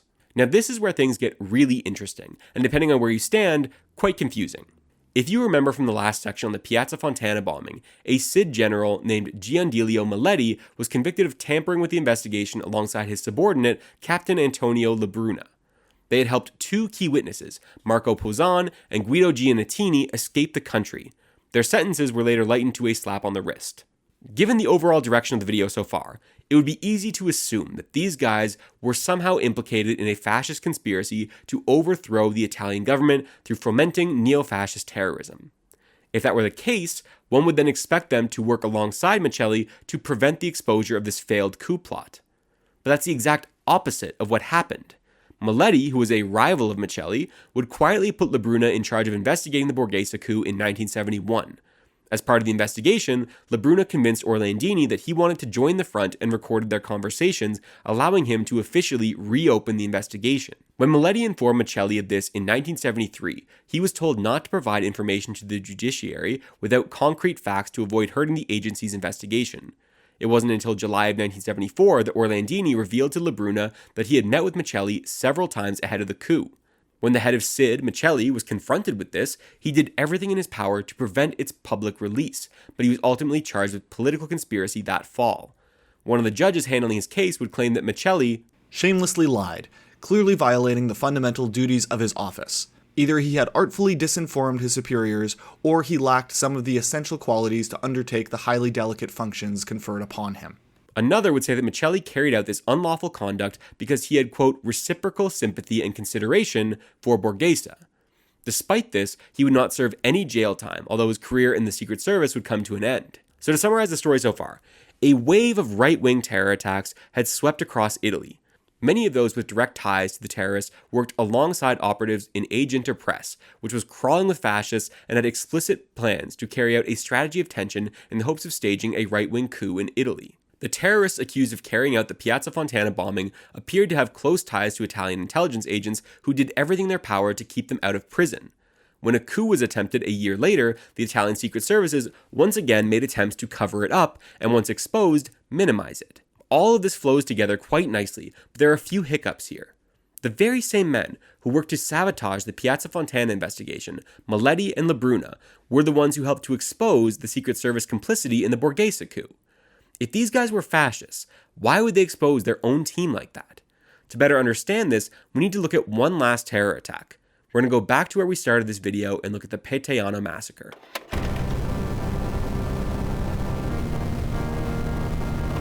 On May 31st, 1972, an anonymous call had been made to inform the Carabinieri that an abandoned car had been left on the roadside with 2 bullet holes in it. When the dispatched officers lifted the hood, the car exploded, killing 3 officers and injuring 1 more. As with both of the other investigations we've covered here, the police would immediately and deliberately sabotage their own investigation. Colonel Dino Mingerelli, who headed the Udine Carabinieri, took the lead and claimed that upon testing 9 and 22 caliber bullets against the Fiat windshield, neither matched what was found on the scene. He would also claim that no bullets or cartridges had been found at the scene. This would turn out to be problematic because it was a lie. Early suspects would include left-wing radical Marco Picetta, as well as common criminals like Romano Reason and his girlfriend Maria Mezzarana. Mingerella would ultimately arrest Reason and Mezzarana, as well as 4 of their alleged accomplices, and hold them in pretrial detention for 15 months. All of these people had their own reasons to want to attack the security services, but evidence against them was slim. The fact that these 6 innocent people had to stand trial for years before ultimately being cleared was a grave injustice, but it provided a unique opportunity. The defendants were represented by 2 communists, a Christian Democrat, a fascist, and another left-winger. All of them took an interest in how this case related to the strategy of tension at large and used the case to expose the corruption at the heart of the investigation. The lawyers would go on to claim that Mingerelli had received a letter from Sid which instructed him not to pursue the neo-fascist trail. In June of 1974, 2 years after the bombing, all of the accused were cleared for lack of evidence, leading to an appeal. In the appellate proceedings, further evidence established that the anonymous phone call which led the police to the bomb could not have been placed by the accused. They also found that the bomb used could not have come from Switzerland as the prosecution had alleged, and that the accused were not responsible for stealing the car. Taken together, the entire case had collapsed. The prosecution would then withdraw the accusation before the sentence was even passed down by the court. So it wasn't until 1978 that the Court of Cassation would finally provide a full acquittal for all 6 co-defendants. Now, one can be forgiven for pursuing the wrong perpetrators in good faith, but that doesn't seem to be what happened here. Reason and his friends were, by all accounts, small-time perps. A police officer in the region would later say that they could have only been possibly considered capable of, slashing tires, not blowing up cops. What makes this confusing is that there were actual neo-fascists carrying out terror attacks in the region at this time, who should have immediately been the most suspicious culprits. Ordine Nuovo had a unit in Udine which was led by 2 twin brothers, Gaetano and Vincenzo Vinciguerra. The group had been using explosives as early as 1971 to attack local Christian Democrat officials, as well as the home of a neo-fascist MSI deputy. It would appear that these targets were selected to convince authorities that they were being carried out by the radical left, not the right. This does not necessarily mean that they were guilty of Peteano, of course, but the group should have been placed on the police radar 4 months after the bombing when one of their members, Ivano Boccaccio, hijacked a plane. He carried this out to raise ransom money, which he wanted to use for further terror attacks. Ultimately, it did not go to plan, and police would ultimately kill him in the subsequent shootout. Now, despite police efforts to suggest otherwise, the hijacking and the bombing at Peteano were directly tied to one another. I mentioned earlier that Officer Mingerelli claimed that the 9 and 22 caliber bullets did not match the holes in the Fiat's windshield. Not only was this a lie, but it covered for the fact that a non-commissioned officer had found 2 .22 cartridge shells at the Peteano crime scene. Rather than collect them as evidence, the other officers told him that they should be put aside because they were not relevant. Now, these shells would ultimately disappear, but the non-commissioned officer who found them did report their existence to the judiciary. This report would also go missing and was replaced by 2 separate reports which did not indicate the bullet caliber and said that they had been delivered to the relevant technicians. However, the court would conclude that the signatures on these 2 reports had been falsified. This was important because this cover-up occurred after Boccaccio's October hijacking. Had these shells been investigated appropriately, the officers would have determined that the .22 used by Boccaccio was owned by a man named Carlo Ciccittini. Following this trail further would have led to the discovery of Ciccittini's membership in Udine's Ordine Nuovo cell, as well as his position as MSI chairman in the neighboring town. But all the while that 6 people were fighting off life sentences for a crime they did not commit, the Italian Secret Service, which had now rebranded from SID to SISMI, was still building a convincing case against Ciccittini. In 1978, General Giuseppe Santavito, the head of SISMI, reported that the anonymous phone call to the Carabinieri had been placed by Ciccittini. Now, this next part sounds kind of crazy, but it is true by all accounts. After fleeing to Spain to stay with neo-fascist superstar Stefano Del Chia, Ciccittini would have surgery on his vocal cords to keep himself from being identified as the man who called in the police to get massacred at Peteano. The surgery was paid for by the neo-fascist MSI through their provincial secretary in Gorizia, Ino Pascoli. Investigators would confirm that Pascoli had transferred over $34,000 to his wife's newly opened bank account in Spain. She then funneled the money to a construction company with close ties to the fascist Franco regime. A representative of the company would later claim that the funds had been used for building a property which Pascoli's wife denied. Between this and the fact that his co-conspirator would later confirm that his throat surgery was precisely what happened, Ciccittini was a wanted man. But because of his close ties to the fascist scene in Spain, he would remain at large for a number of years. The MSI provincial secretary, Ino Pascoli, was convicted of favoring terrorism, and Giorgio Almirante, who was implicated in the plot as the general secretary of the MSI at the time, was able to use parliamentary immunity and later amnesty due to his advanced age to avoid accountability for the scheme. The network of neo-fascist terrorism being exposed in this case is all very interesting to me, but it does not even scratch the surface of this case. As I said at the very beginning of this section, the Peteano massacre was one of the few acts of terror throughout the strategy of tension that definitively captured and convicted the perpetrator. And it wasn't through the ingenuity of the investigators, it was because he confessed. But he didn't just confess to his own crimes. He offered an explanation for the vast majority of Italy's terror problem. Vincenzo Vinciguerra had been hiding out with Stefano Del Chia in Spain with his fellow fugitive Carlo Ciccittini since 1974. He would later stay in Argentina before ultimately coming back to Italy in 1979 to turn himself in for his involvement in the plane hijacking that led to the death of his friend Ivano Boccaccio.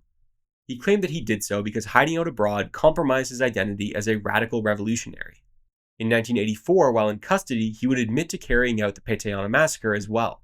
Now, around this time, many criminals attempted to implicate their peers to take advantage of the legal benefits offered to repentant terrorists.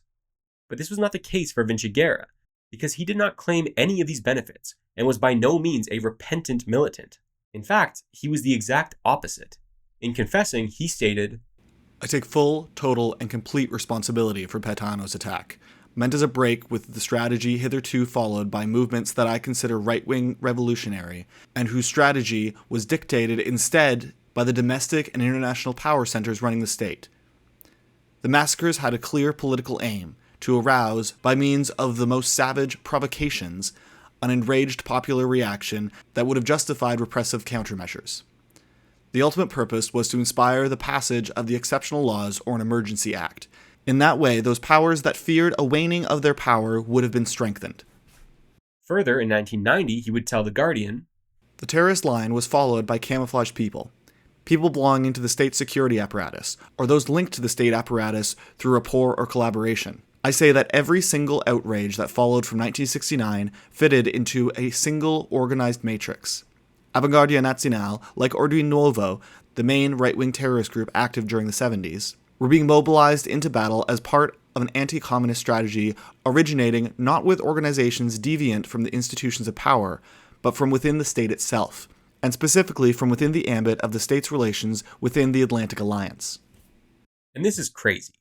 What he's saying is that the Peteano bombing was carried out by him and Ciccittini as an attack on the state, but that they did this because up until that point, all of the fascist terror that he had supported had actually been done on behalf of the state in the hope of eliciting a crackdown on suspected dissidents. This aligns closely with the agent or press strategy of tension in terms of tactics, but with someone else pulling the strings to different ends.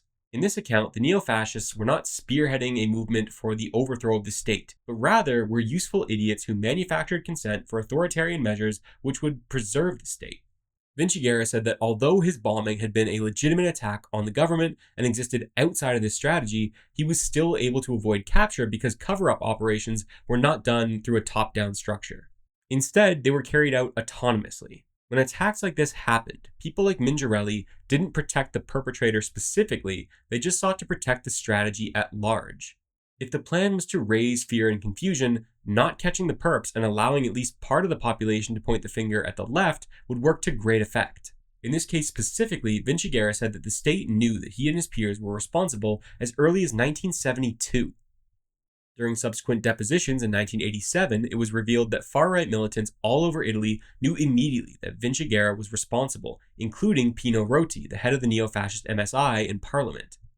In one of his books, Vinciguerra would claim that CID captain Antonio Labruna, who, as discussed earlier, was convicted in connection to the Piazza Fontana cover-up, visited the Ordine Nuovo branch in Padua after the Peteano bombing and the plane hijacking to tell one of the high-ranking members, Massimiliano Facchini, to, quote, stop acting silly. He also claimed that Cid warned Ciccittini ahead of time that the police would be conducting an official search of his parents' home, allowing him to flee. But beyond his own case, Vinciguerra provided a ton of useful information on others as well. He would tell authorities that in 1972, a friend of Franco Freda had informed him that it was Freda and his accomplice who had carried out the Piazza Fontana bombing. The judge at the time did not find him credible, but there's a reason why I, and even less conspiratorial authors, find him to be a reliable narrator.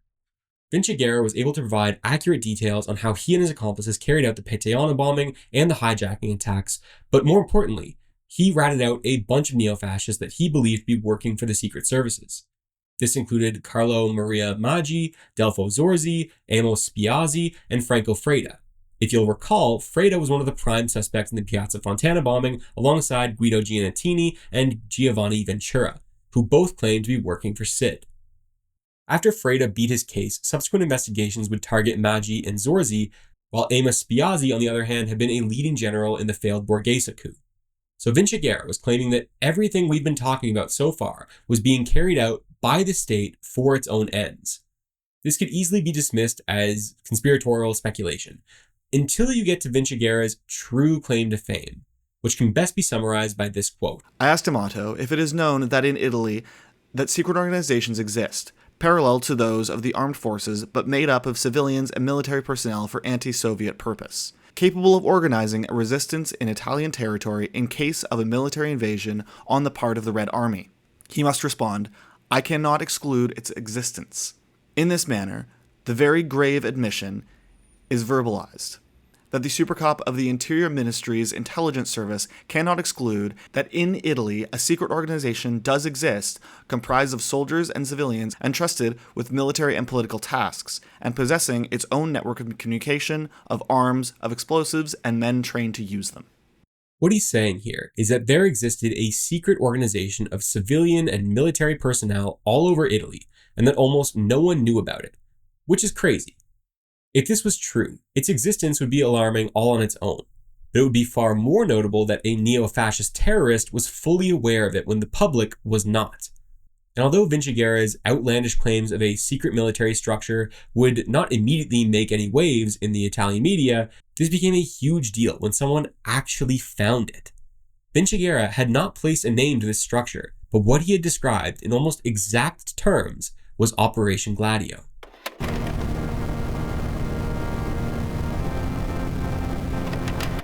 Through his work on the Peteano bombing, the investigating magistrate Felice Casson discovered secret weapon stocks being used by the Italian intelligence services without the knowledge of the Italian parliament. He found that Admiral Fulvio Martini, the head of the Italian military intelligence, now known as SISMI and formerly CID, had gone to Peteano after the massacre to recover a cache of explosives. Casson asked Prime Minister Giulio Andreotti for permission to dig through documents at SISMI headquarters and was approved 8 months later. There, he found a list of men taking part in Operation Gladio, known as gladiators, and interviewed 20 of them. In light of this discovery, Andreotti came clean to the Italian parliament on August 3, 1990, and admitted that Operation Gladio existed, but that it was a small group of 622 men who had been created to act as a stay-behind unit in the event of a Soviet invasion. No more, no less. This is controversial for two reasons. The first is that many of those in government, especially on the left, believe that the existence of a secret, ideologically selected armed group funded in part by the United States, which was maintained without the knowledge of Parliament, was completely unconstitutional. The second reason was that any sort of Soviet invasion or coup in Italy was extremely unlikely, so many of them surmised that these stay-behind units largely existed to oppose an internal enemy like the PCI rather than an external enemy. And given the country's history, many began to wonder if the strategy of tension had been Gladio's way of subduing the internal threat. But before I try to explain the source of Italy's terrorism problem, I'll give you the less conspiratorial version of Gladio's history. As I mentioned earlier, the OSS, the wartime predecessor of the CIA, effectively created Italian intelligence. This process was led by James Jesus Angleton, who had as many as 14 informants in the Italian intelligence services, including Federico Umberto D'Amato, who would go on to lead the intelligence sector of the Ministry of the Interior, known as the UAR. Around the same time, the American Counterintelligence Corps, the CIC, set up a covert network in northeastern Italy called Los Angeles, made up of former SS intelligence officers, neo-fascist militia members, and the Ministry of the Interior. Their stated purpose was to collect intelligence on the Communist Party and paramilitary members. Around the same time, in 1947, the US began talks to create, quote, stay-behind units in European countries to ward off a potential Soviet invasion. Their immediate plan was to recruit and train civilians for intelligence collection and sabotage. It wasn't until CFAR, the Italian military intelligence agency that was founded in 1951, that the plan started being put into action. The CIA would join NATO's stay-behind planning structure known as the Clandestine Planning Committee, or CPC, but CFAR would opt out of joining. By early 1951, CFAR had penetrated the Los Angeles network because they were concerned about the US acting on their soil without any oversight, and for good reason. Los Angeles operatives who were members of the neo-fascist FAR organization, a predecessor of Ordine Nuovo, were carrying out terror attacks, including on the US Embassy in Rome. It's worth noting that CFAR seemed to be under the impression that the Los Angeles network was a CIA creation, not a CIC one, based on conversations they had with US officials. CFAR was making a mistake that nearly every author who covers US policy makes, which is assuming that all foreign policy decisions run through the CIA, but that's not always true. In any case, they were correct that the terrorists were on the US payroll, and they seemed to get what they wanted. Shortly after CFAR infiltrated Los Angeles, the US recalled the man in charge, Major Joseph Luongo, and the entire operation was deactivated by the CIC shortly thereafter. But make no mistake, the issue CFAR had with the network was not that they employed fascists, it was that they were not the ones in control of those fascists. In 1952, CFAR would work with the UAR to try and pick up many of the former members, but would fail to do so as Los Angeles was reactivated by the Americans. That same year, the Italians would sign an agreement to buy a plot of land on the island of Sardinia with a loan from the CIA to train the gladiators, and in 1956, Gladio was finally born. The CIA would provide the funds and equipment as well as direct the program alongside CFAR. There would be two sides to this stay-behind unit: the intelligence operatives and the paramilitary members, who were drawn from partisan militia groups. The operatives recruited for Gladio were said to be vetted such that they showed, quote, scrupulous fidelity to the values of the anti-fascist Republican Constitution, unquote, and therefore filtered out anyone with a penal record or a history of participation in any radical movements. Despite its ostensible purpose as defense against a Soviet invasion, it didn't take long before the CIA started asking Gladio to work against the domestic communist enemy rather than the foreign one. But we don't really have much evidence to suggest that they actually followed through on this. But that doesn't mean that the US was not active in Italy at this time. They absolutely were. The former Los Angeles leader Joseph Luongo was back, and now working with the South European Task Force, CTAF, who were becoming increasingly aggressive in their activities near the border with Yugoslavia. At the same time, the CIC picked up activities as well. In 1959, CFAR changed Gladio's stated purpose from exclusively rejecting a Soviet presence to also, quote, counter internal subversion. This seems alarming to me, but shortly thereafter, internal memos from CFAR indicated that they decided not to follow up on this. In 1962, under the Kennedy administration, the US would scale back operations in Italy for a couple reasons. First, because the communists had been relatively unaffected by their operations thus far.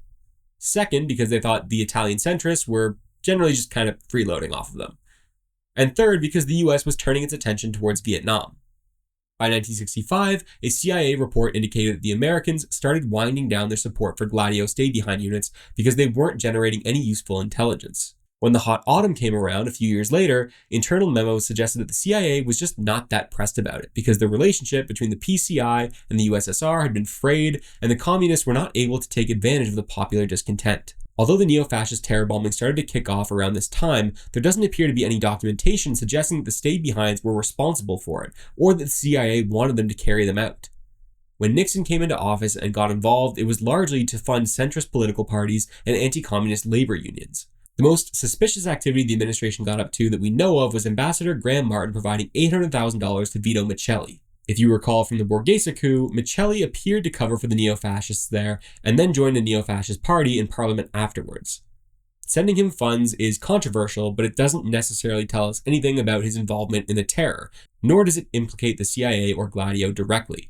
In fact, when the reins were handed to Ambassador Martin, the CIA felt spurned and sought to gain some control over the situation by once again shifting Gladio towards internal subversion. They sent a memo to the Italians in October of 1972, but received no response. In December of that year, the Americans again suggested that the Stay Behind network be reorganized into an intelligence collecting network, similar to the Phoenix program in Vietnam. To be clear, I believe they were referring specifically to the intelligence gathering aspects of the Phoenix program, not the targeted assassinations of tens of thousands of innocent people. They ultimately decided that the US would keep training and providing materials to the Stay Behind network. Although the CIA would make one final push against the communists in 1975, the documents we have appear to suggest that they attempted to use psychological operations to cause divisions within the PCI, not to blow up civilians. In 1976, the US officially stopped working alongside the Italians to maintain the Stay Behind network, likely in part due to Congress clamping down on the CIA after the Church Committee. I pulled all this information from a really good article by Niccolo Petrelli, published in 2024 in Diplomacy and Statecraft.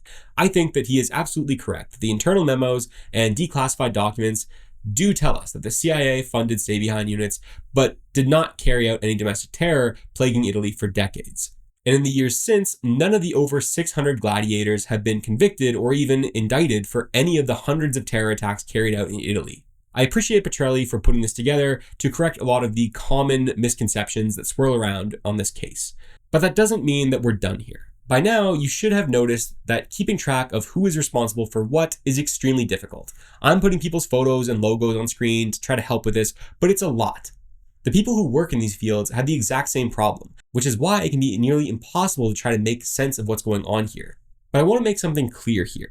The reason that writers and researchers get this wrong and say the US and Italian governments funded terrorism through Operation Gladio is because the US and Italian governments very likely did fund terrorism. I just don't necessarily think it was through Operation Gladio specifically. I suspect that they did it through some mechanism that everyone has mistaken for Operation Gladio. You see, throughout the years of lead, there were rumors and insinuations that there existed a parallel SID, meaning an intelligence structure that existed alongside the Secret Service, but completely outside of public view. Over the years, many within the inner halls of power came to believe that parallel SID and Operation Gladio were synonymous. In fact, when Prime Minister Andreotti publicly revealed Gladio, his October statement was titled, quote, "The so-called parallel SID, the Gladio case." At the same time, others threw around names like Super SID or Super Sismi. Some of these were likely just due to confusion, but it's possible that Andreotti was deliberately obfuscating the potentially more sinister parallel SID by attaching it to the more innocuous Gladio. There had been similar confusion when Italy's first bout of neo-fascist terror struck in the early 50s. The Italians believed the CIA was behind it when it was actually the CIC. They had the right country, just the wrong agency. With that in mind, I'm going to do my best to explain why people think Gladio was behind all this stuff. First of all, the Secret Service was extremely cagey about what they knew about the program. Franco Ferraresi wrote that aside from Andreotti's memo describing Gladio in 1990, not a single document relating to Gladio from either the Prime Minister's office, the Ministry of Defense, or even that of Foreign Affairs exists in the minutes. All the documentation acquired came from the Secret Services, whose archives have been duly purged, if not ransacked. When asked about this seemingly obvious evidence tampering, Andreotti said that this was precisely what an intelligence service should be doing to keep its secrets. And this is very clearly wrong. The Secret Service is supposed to document what they do religiously. But despite this cover-up, we can get a rough idea of what the gladiators might have been doing by reading between the lines. The best place to start is with yet another coup plot. In 1963, Italy fell on hard times. After a massive economic boom in the post-war years, they had a labor shortage. In the industrial sector, rising prices and an investment strike led to capital flight. This was, of course, blamed on the radical governance of the left after the Christian Democrats had created a coalition government with the Socialist Party, the PSI. To be clear, no such radical reform had ever been put into practice, but it became an appealing line of attack for the media to take. At this time, the head of the Carabinieri was General Giovanni Di Lorenzo. He had previously been in charge of the Military Secret Service CFAR, soon to be renamed SID. In that role, he had illegally collected over 150,000 dossiers on politicians, businessmen, and trade union leaders and other public figures. Future investigations would deem these to have, quote, no conceivable relevance to national security. He had carried out this operation with the support of the CIA. It's also worth noting that Di Lorenzo had helped establish the Gladio units on behalf of CFAR in 1956. By having these gigs as the head of the Carabinieri and CFAR in quick succession, he was able to lead the military police and maintain control over intelligence as well. In 1962, the Italian intelligence service signed an agreement with the CIA in which they were to, quote, increase funding for those forces that oppose the present political turn, to support any action weakening the cohesion of the Socialist Party and promoting internal splits. It should go without saying that this was extremely illegal, but it made no difference to the intelligence service, which sought to dutifully carry out these tasks through something called Plan Solo. The name derived from the fact that the Carabinieri were to act alone rather than collaborate with other police services to occupy all government buildings, effectively seizing control of it. The plan would also use retired Carabinieri officers alongside, you guessed it, hand-picked members of the far right. Recruitment was handled by Colonel Renzo Rocca, who had previously worked with the conservative business interests in the country to funnel money to anti-communist parties, which was also illegal. It's probably worth noting that when he was called to testify on all this to a government committee, he was shot in the head and it was ruled a suicide. Which was odd, considering that the forensics did not appear to indicate that Rocca fired the gun himself, and that the blood spatters seemed to show that if he had fired the gun himself, he did so while laying down. Weird. In any case, the coup plot he had worked on went beyond just occupying government buildings, as it would also arrest around 800 people labeled dangerous elements. In a deposition, Di Lorenzo himself would say, I thought, if we catch him, we'll cart them all off to Allegro. They'll even have a good time. This is significant because Alghero here refers to the location of Gladio's home training base on the island of Sardinia. Beyond Gladio training exercises, as Jeffrey Bale writes, the base was extremely important to US and NATO defense of the Mediterranean and was managed by US military and intelligence staff. There is no way in hell the Italians were planning to intern dissidents there without the explicit permission of the Americans, which would appear to have suggested the obvious, that their good friend Di Lorenzo had told them about everything ahead of time. Ultimately, Plan Solo would remain just that, a plan. Subsequent investigations would conclude that this was never actually meant to be a coup, but rather a defensive response to an insurrection.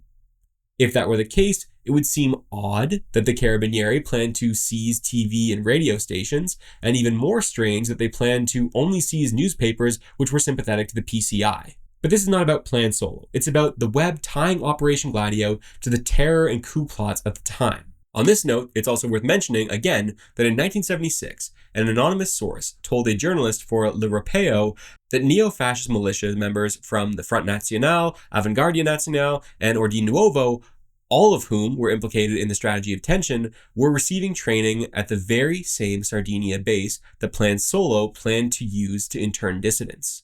I wouldn't normally emphasize one unsourced claim like this, but this was years before Vinci Guerra made his revelations, and nearly 15 years before Gladio had even come to light. It seems impossible to me that someone could make something like this up and manage to nail a detail like the training base location. If this source was in the kinds of circles where they could know these things, I'm not sure what possible ulterior motive they could have had for revealing this besides their concerns over the neo-fascist terror that had been plaguing the country. Now, I can't say for sure that these neo-fascists were trained at this base as part of Gladio. In fact, it probably wasn't, but it could have been a related program. You see, despite the Secret Service seemingly destroying a ton of Gladio documentation, they did keep their membership list, which seemed to align with what the state had claimed. It was largely free of criminals and fascists. But in addition to the list of 622 members, they also maintained a list of negative candidates, meaning those who did not make the cut. This list was twice as long and featured multiple neo-fascists with ties to the right-wing terrorism. It would seem odd to me that an organization that was shredding documents left and right would seemingly maintain their rejected pile for decades. Unless, of course, they were used for something else. That something else could, perhaps, have included being trained in Sardinia. Beyond the list of names and the places where they were trained, we also need to consider the caches of weapons used by the gladiators called NASCOs. Unlike in Greece, where the stay-behind operatives couldn't stop getting drunk and revealing the locations of their bombs to random civilians, the Italians generally kept a pretty tight lid on this thing. But there are some discrepancies here that are worth considering. There were 139 NASCOs altogether, but only 127 were picked up by intelligence. Of the remaining 12, 8 were said to be unreachable for whatever reason, 2 were said to have been removed by unknown parties around the time that they were planted, and 2 were just gone. This is alarming in any case, but especially when we consider that one of them was found in February of 1972 in Orosina. Authorities found that the explosives had been tampered with and that some of them were just missing. In May of that same year, the Peteano massacre was carried out around 30 minutes away from Orosina, and many believe that the missing weapons had been used. Of course, this could not be verified because the Secret Services had immediately destroyed the NASCO explosives on the grounds that they were unstable, despite the fact that they had been sitting in containers for decades. This would appear to explain why the Carabinieri carried out such a horrible investigation. They knew full well that Vinciguerra and his allies had carried out the attack, but worried that had they caught them, they could expose the existence of the stay-behind units, something that Vinciguerra ended up doing anyway, even if he didn't actually use the NASCO.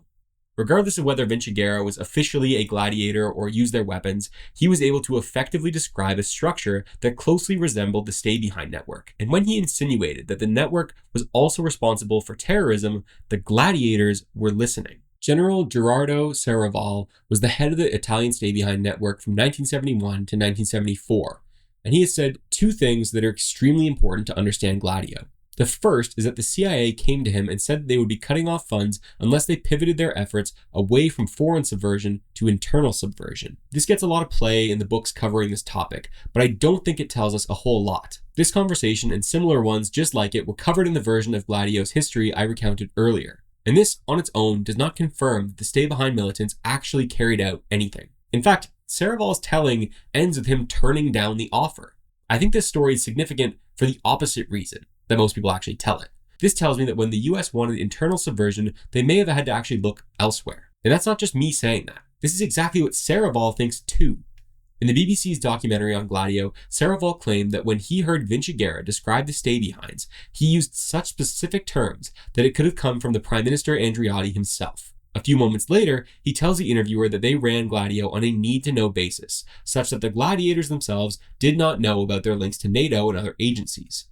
He believed that Vinciguerra, knowing about all that stuff, indicated that he was part of a parallel Gladio, or a secret layer of it. From his perspective, it couldn't have been his own Gladio because he didn't recruit or train the guy, but it had to be an organization with a similar structure. This aligns with the understanding of Gladio laid out by Petrelli in his article as well, when he says that Gladio was never the center of US operations in Italy. So if it wasn't Gladio, then who would Vinciguerra have been talking about? I think that our answer could come from another gladiator named Roberto Cavallaro.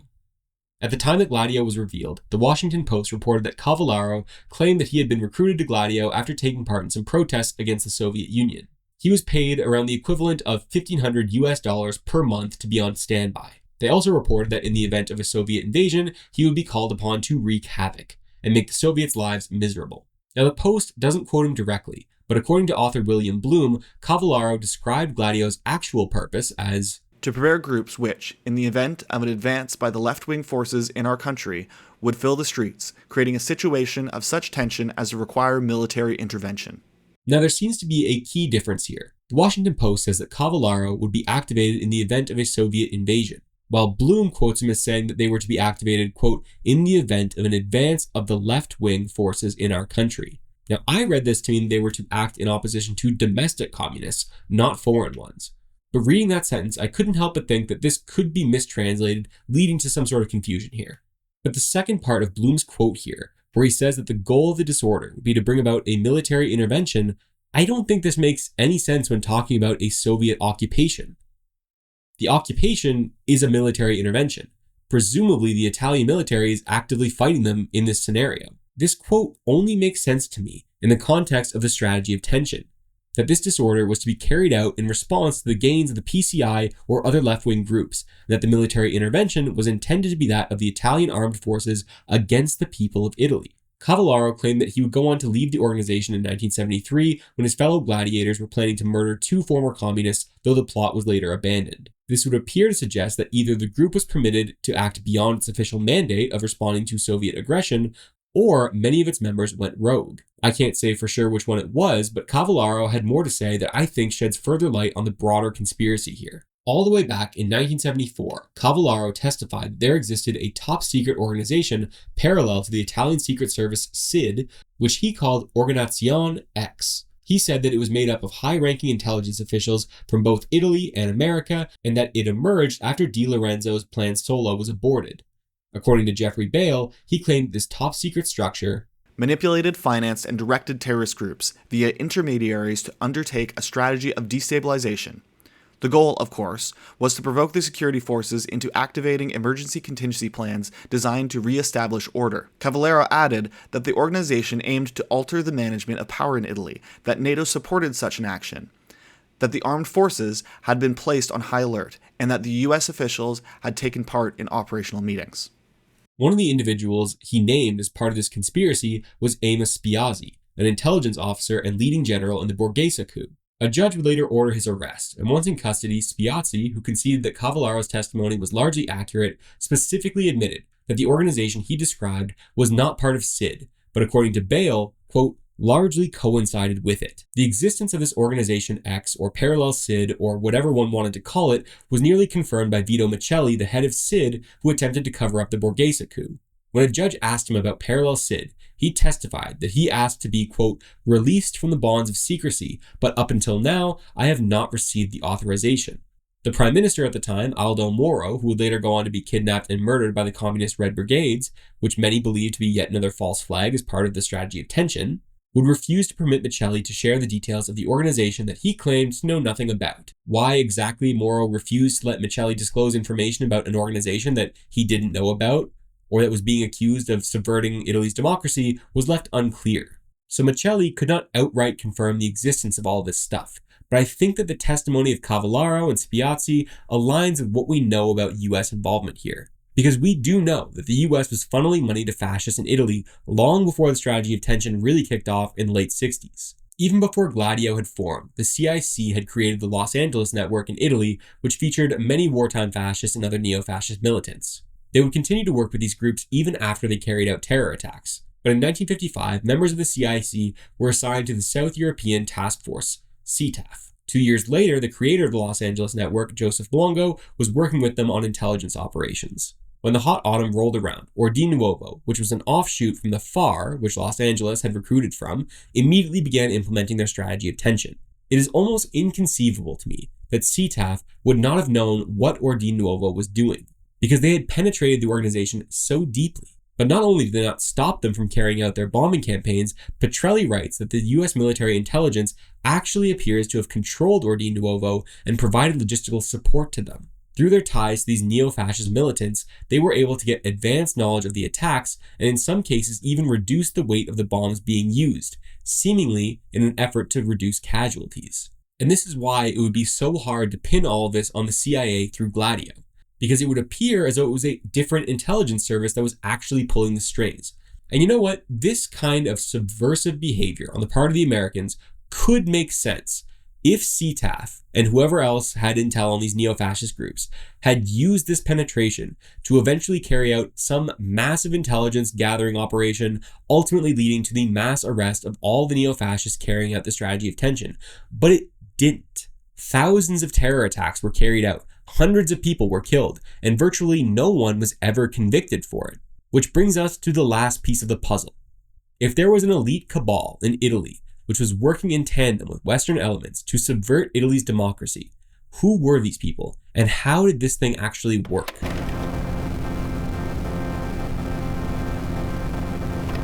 Alright, so what I have done so far, I think, is paint a picture of some kind of conspiracy in which neo-fascist terrorists carried out bombings all over Italy for years, with some degree of assistance from Italian and Western intelligence. All of this was carried out in the hopes of instituting some kind of authoritarian government, rather than the multi-party proportional representation system that existed in Italy at the time. So if that's the case, we need to try to understand who was pulling the strings here and why. One of the more prominent theories going around is going to sound crazy, and I didn't believe it when I first read about it, but it came up in every book I read from extremely credible people, so I have no choice but to tell you about the secret Masonic lodge that may have been guiding all of this. The story begins with a man named Licio Gelli, the future venerable master of the Propaganda Due Masonic Lodge. Jelly gravitated towards fascism at a young age. He volunteered to fight for Franco during the Spanish Civil War before becoming a lieutenant while fighting for Mussolini in World War II. When the war started to go south for the Italians, Jelly covered all of his bases by working for both the Germans and the Allies, meaning he was ultimately acquitted of any crimes. By the mid-60s, he had joined a Masonic lodge, then a year later transferred to a separate lodge, whose member list was kept secret from the others. It was known as Propaganda Due, or P2. A year later, he founded a mattress company. This would have seemed unremarkable, but the Italian Secret Service would receive reports over the years tying Jelly to foreign intelligence services like the CIA and the Hungarian Secret Service.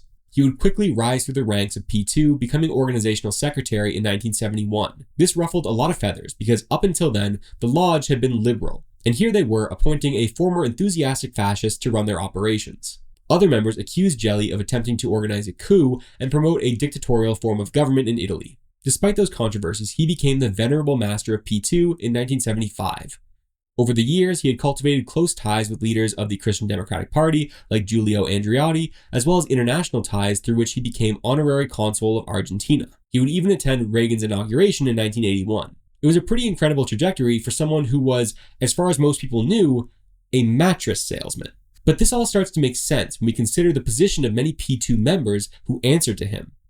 Journalist Philip Willen wrote that Jelly's organization contained senior officers from all branches of the military, including the secret services, parliamentarians, civil servants, and members of the judiciary, as well as prominent figures from the worlds of finance and industry.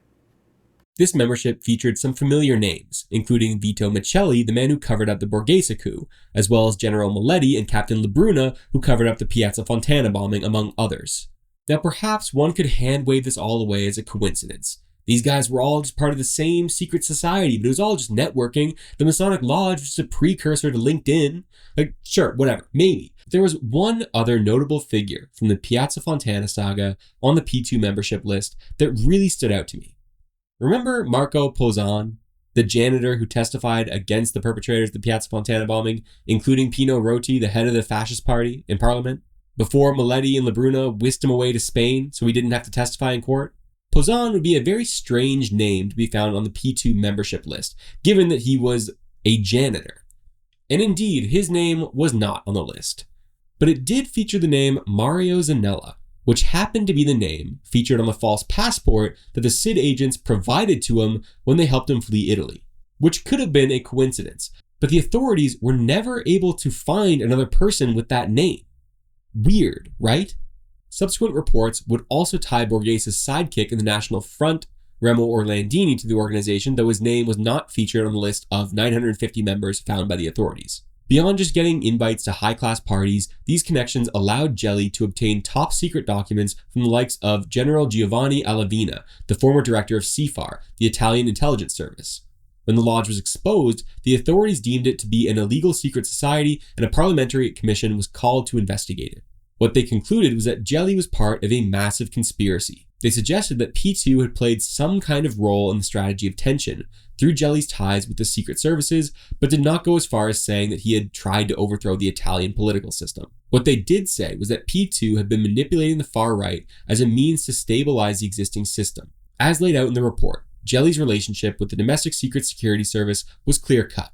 The commission wrote that prior to 1971, Jelly had been telling people that he was a Secret Service agent with the codename Filippo. Jelly is at least a little bit of a bullshitter, so this doesn't mean much on its face. But they believed it because when he would pass around his phone number to people, calling it would connect you to the Florence Secret Service office. The commission would also report that the director of the counter-espionage described Jelly as, quote, someone influential and useful to the service, when he learned that he was being investigated. In 1978, Jelly provided his phone number to members of P2 should they need to ask questions about the organization. And even years later, the number was tied to a Secret Service office in the Defense Ministry. This guy was undeniably a Fed in some capacity. The commission described the organizational structure at play here as having the shape of two pyramids, with Jelly at the peak of one of them, but with an upside-down pyramid on top of that, which they heavily implied was some kind of Western intelligence service. Some authors, like Juan Avilas, have suggested that they did not have anywhere near enough evidence to suggest such a thing. But it's possible that this was an issue of politics. The commission had been headed by Tina Anselmi, a Christian Democrat, but contained communist members as well, who naturally pushed for a more controversial conclusion as they tried to make sense of the preceding decades of terrorism. One of the communist commissioners, Antonio Bellocchio, stated in no uncertain terms that, "We have identified, above all, the American secret services as the occupants of the upper pyramid. We have come to the definite conclusion that Italy is a country of limited sovereignty because of the interference of the American secret services and international Freemasonry.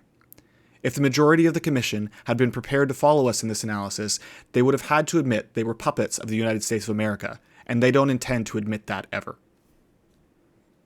And this makes sense to me. Internal memos from the Italian Secret Services indicated that General Alexander Haig and Henry Kissinger were accused of permitting Gelli to recruit NATO officers into P2. They had allegedly been introduced to the venerable master by Ted Shackley of the CIA. I cannot make sense of these kinds of ties if Gelli was just a mattress salesperson. Obviously, something else was going on. Perhaps the most common explanation for Gelli's ties to US intelligence was a little something called Supplement B to Field Manual 30 to 31, which described how Allied countries should respond to domestic communist insurgency. In a section titled Agents on Special Operations, the military guide laid out how governments should respond when communist forces are not actively engaging in violent insurgency, writing that, "In such cases, U.S. Army intelligence must have the means of launching special operations which will convince host country, governments, and public opinion of the reality of the insurgent danger and of the necessity of counteraction. To this end, U.S. Army intelligence should seek to penetrate the insurgency by means of agents on special assignment, with the task of forming special action groups among the most radical elements of the insurgency.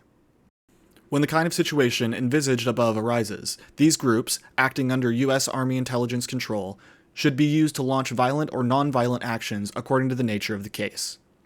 The section concluded, "In cases where the infiltration of such agents into the insurgent leadership has not been effectively implemented, it may help towards the achievement of the above ends to utilize ultra-leftist organizations."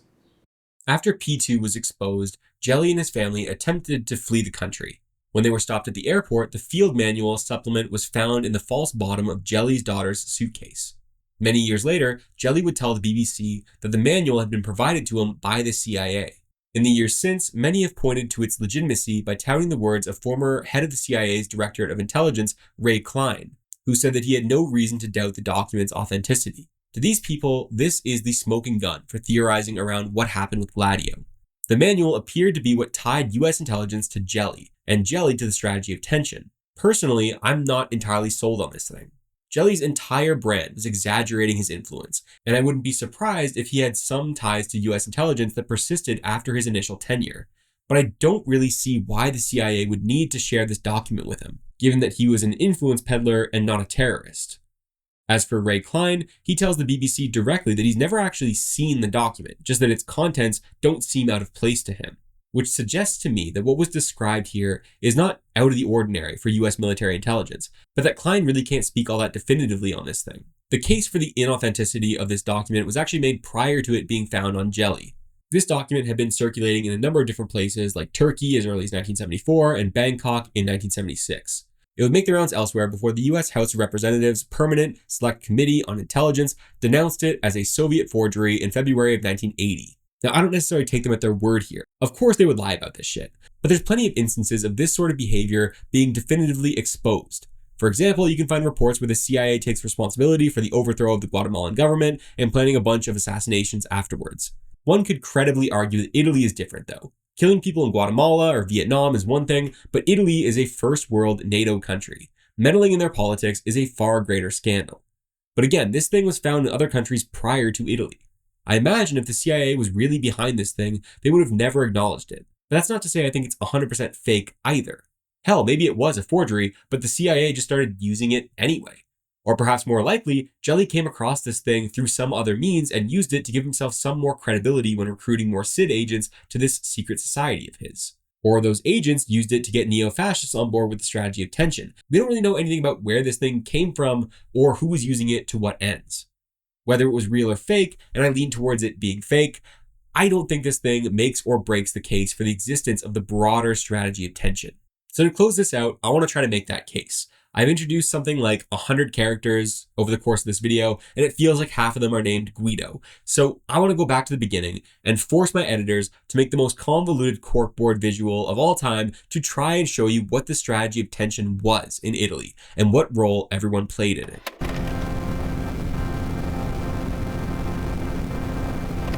Alright, so let's take it from the top with the post-war American meddling. James Jesus Angleton, who would go on to be the CIA's counterintelligence chief, saves Junio Valerio Borghese from being hanged by Italian partisans. He specifically recruits Borghese and his fascist peers on the grounds that he believes them to be the most reliably anti-communist people in the country. Angleton and the Americans play a pivotal role in building the Italian intelligence service apparatus going forward. Federico Umberto D'Amato, who would go on to be the head of the Office of Classified Affairs, the intelligence section of the Ministry of the Interior, would also recruit fascists for the same reason.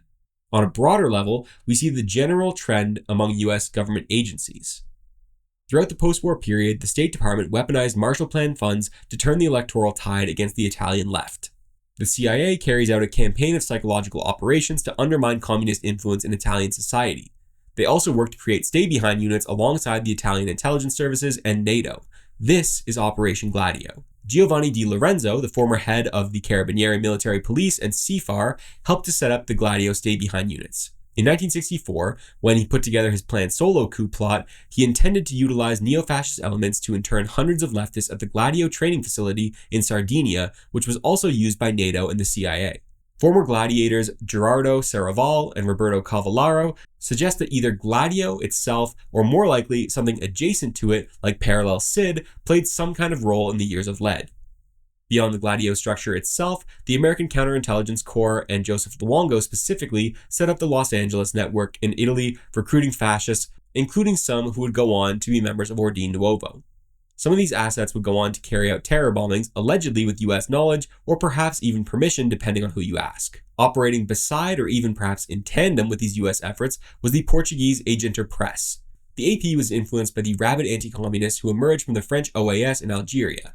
Now, Agente Press itself, while based in Portugal, had alleged ties to the CIA in America, the KYP in Greece, the BND in Germany, the BOSS in South Africa, and the BGS in Spain. Among the prominent Agente correspondents for the purposes of our story are Pino Roti, Stefano Del Chia, and Guido Giannettini. Pino Roti was the founder of the Ordine Nuovo black terrorist organization, as well as the future leader of the MSI, the neo-fascist party in parliament. He would also help spread anti-communist propaganda through the armed forces alongside Guido Giannettini. Guido Giannettini was an Agente Press asset, an avowed Nazi fascist, but also a creature of intelligence. He was on Sid's payroll for years and was giving presentations to US military on the prospect of a coup in Europe. Stefano Del Chia was the founder of Avanguardia Nazionale, another neo-fascist militia with ties to Ordine Nuovo. He was a notorious terrorist who always managed to escape custody. Mario Merlino was a good friend of Del Chia and a high-ranking member of the Avanguardia Nazionale militia. The two of them, alongside Giannettini and Rauti, all attended the 1965 conference full of leading industrialists as well as military and intelligence officials talking about how to best defeat the communist menace in Italy. Merlino would notably claim to have shifted his allegiance from the right to the left immediately after a trip to Greece organized by Agente Press and the far-right Greek government and their intelligence service, the KYP. And once he claimed his place as an anarchist activist back home in Italy, he pushed Pietro Valpreda to embrace more violent actions. Because of this, Valpreda became a prime suspect in the Piazza Fontana bombing in spite of scant evidence against him. The courts would ultimately conclude many decades later that the true perpetrators were Franco Freda and Giovanni Ventura, both of whom were Ordine Nuovo members who had also attended the Agenter-sponsored field trip to Greece. Upon their return, they both started cosplaying as leftists, just like Merlino. It's worth noting that although we didn't get too into the trials after these two were released, one of the other alleged perpetrators, Carlo Maria Maggi, also attended the infamous 1965 conference on countering communist subversion. Over the course of the Piazza Fontana trial, it became clear that Ventura actually had a very tight relationship with Guido Giannettini, who was sharing reports he wrote for Sid with Ventura. Prior to his arrest, Giannettini was whisked out of the country by Sid captain Antonio Labruna, who reported to General Giandelio Maletti. Labruna would also help Marco Pozzan escape Italy after his testimony incriminated Ventura. Despite Maletti's claims that Pozzan was shipped off to Spain to work as an asset collecting intelligence on Stefano Del Chia, he never produced any actual reports, seemingly indicating that this was a lie. Labruna and Maletti also appeared to be implicated in a scheme to help Ventura break out of prison while in custody. When all was said and done, none of the accused perpetrators of the Piazza Fontana bombing covered in this video were ultimately convicted, with the exception of Miletti and Labruna, who got light slaps on the wrist. 1 year after the Piazza Fontana bombing, the Black Prince Junio Valerio Borghese attempted a coup d'etat with his National Front organization. You'll recall that James Jesus Angleton saved Borghese from being hanged at the tail end of the war. He also urged Borghese to create the National Front a number of years later. It's probably just a coincidence that Angleton allegedly had a meeting with Borghese a few weeks before the coup was expected to occur. The National Front's strategy for taking power was nearly identical to the strategy of tension outlined by Agent or Press. Beyond his own organization and wealthy business owners like Remo Orlandini, Borghese also had the support of Del Chia and his Avanguardia Nazionale militia. When the coup was called off at the last minute due to a mysterious phone call Borghese received, the head of CID, Vito Miceli, seemingly sought to cover up what had happened. To the surprise of my dear viewer, it was actually Gianilio Miletti and Antonio Labruna who played a pivotal part in uncovering Miceli's role in this. Labruna was able to record conversations with Orlandini where he revealed that the coup drew support from the Americans and that he had met with Miceli a few months before the coup, seemingly indicating that he was fully aware of what was happening. Miceli, for his part, seemed willing to reveal the existence of some kind of top-secret intelligence service that could have been parallel CID, but was not permitted to do so by Prime Minister Aldo Moro. Ultimately, Miceli gets elected to Parliament under, surprise surprise, the neo-fascist MSI, thus giving him parliamentary immunity. Though I highly doubt he would have been convicted of anything given the judge did everything in his power to avoid dealing with the actual events of the Borghese coup. The Petejano massacre was different from the prior cases because one of the perpetrators, Vincenzo Vinciguerra, a member of Ordine Nuovo and Avanguardia Nazionale, actually turned himself in, and in doing so, blew the whistle on his fellow fascists.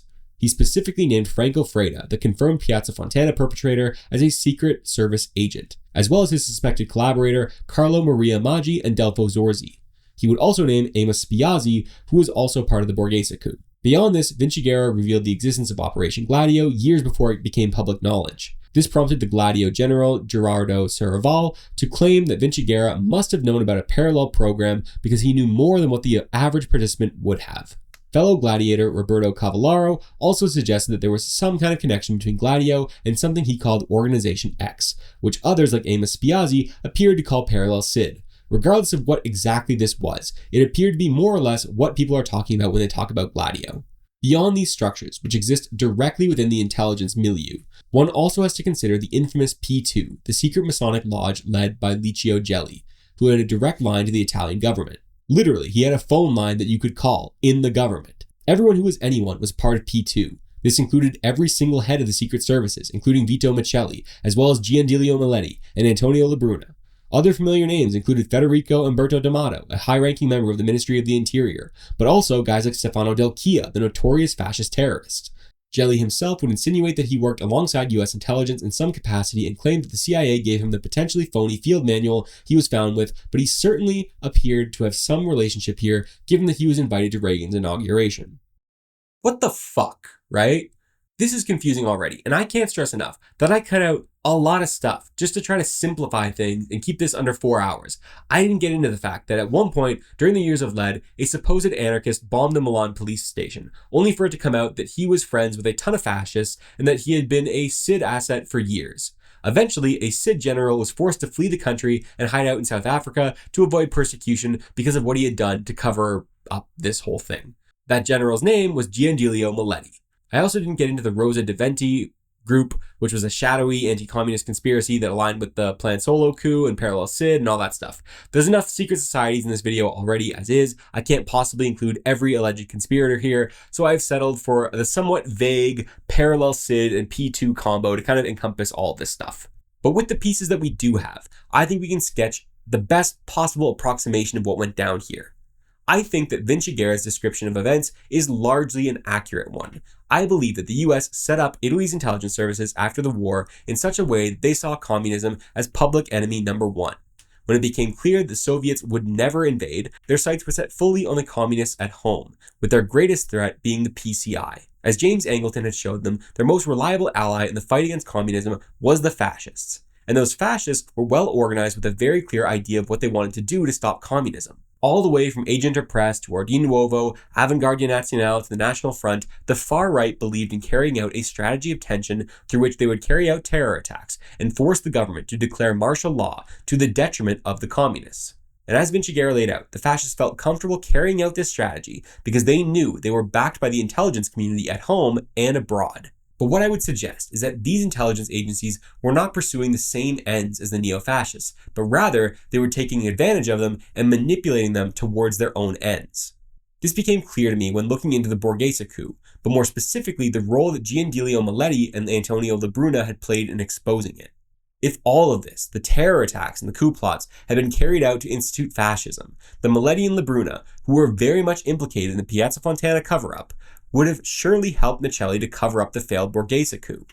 But they didn't, because Maletti and Labruna were not fascists.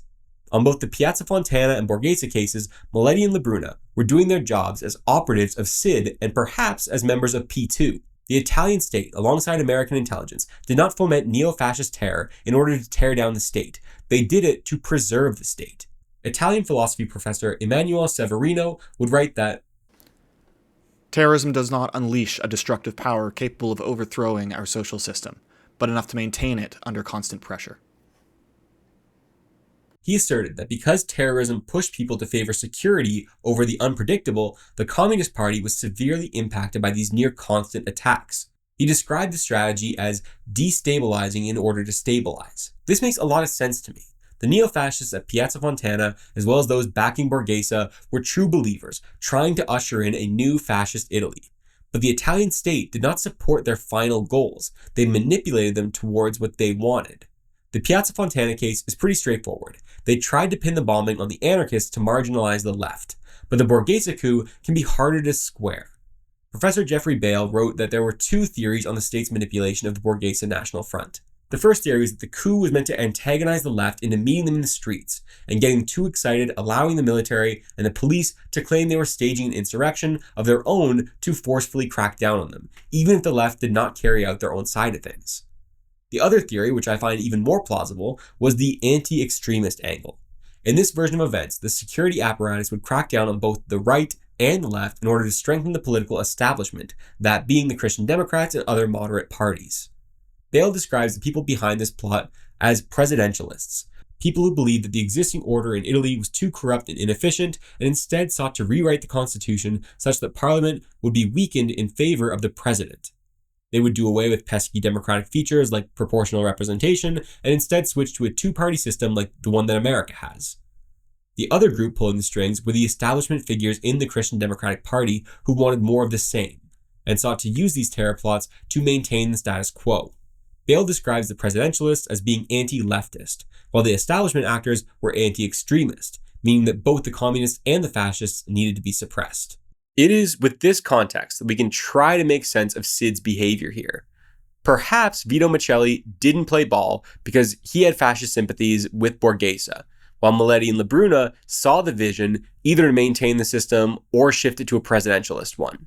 Because the coup was called off, maybe by Miceli himself, it didn't make the waves necessary to carry out their very own centrist coup. Maletti's actions from Piazza Fontana to the Borghese coup are entirely consistent under these terms.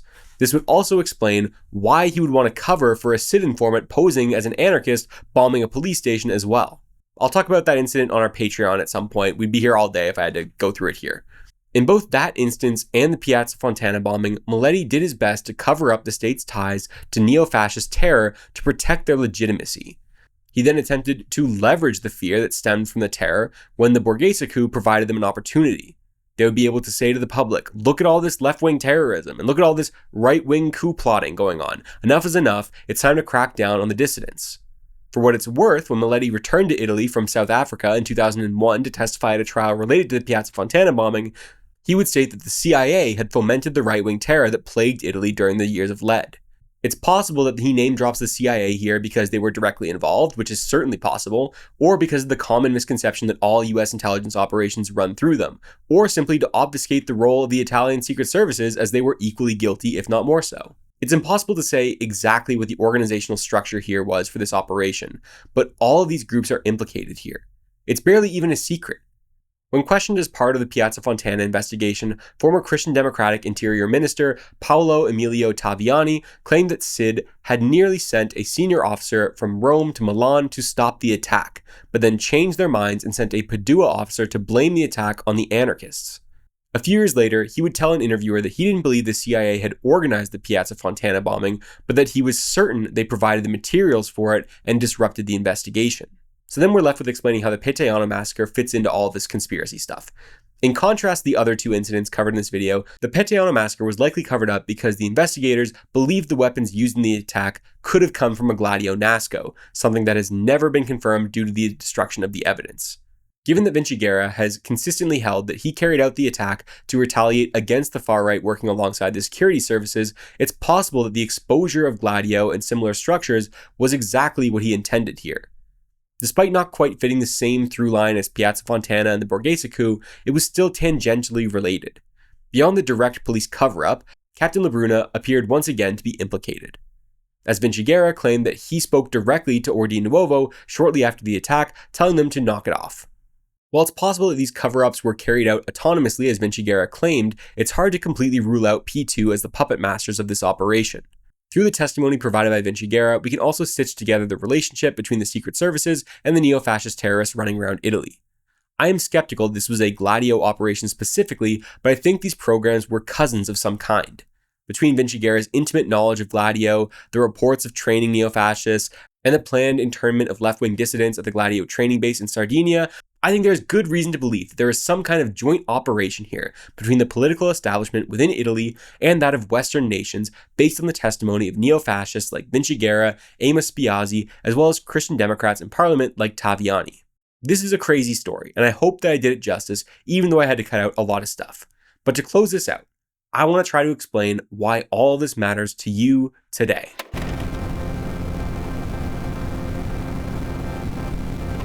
The story of Italy's strategy of tension is one that will never truly be finished. The Italian parliament and judiciary have written millions of pages at this point, and they were never able to account for everything that went down. But in this video, I decided to focus on 3 specific instances that I think definitively display a broader pattern of government influence and interference in false flag terrorism. I mentioned at the beginning of this video that Operation Gladio gets thrown around all the time and twisted towards different political ends, so I want to make what I think is the definitive case for why this story still matters. When looking at the Cold War, the mainstream narrative tends to be that it was a fight between the free liberal democracies of the West and the despotic regimes of the East. The story goes that it was the superiority of the liberal free market system that allowed the West to triumph. Accounts that follow this line of thinking are bound to get certain things right. It is true that civil liberties tended to be stronger and living standards tended to be higher in the West, and that the only communist regimes still kicking around today are those that instituted some degree of market reform. The fall of the Soviet Union and the market turns of the remaining communist countries was said to be the end of history, the proof that liberalism is the superior political and economic system. But this narrative needs to sand off a lot of edges from the true story. When we look to Italy, we see there was a popular communist party who sought to change the economy, not through a violent overthrow of the existing system, but through a mass democratic movement.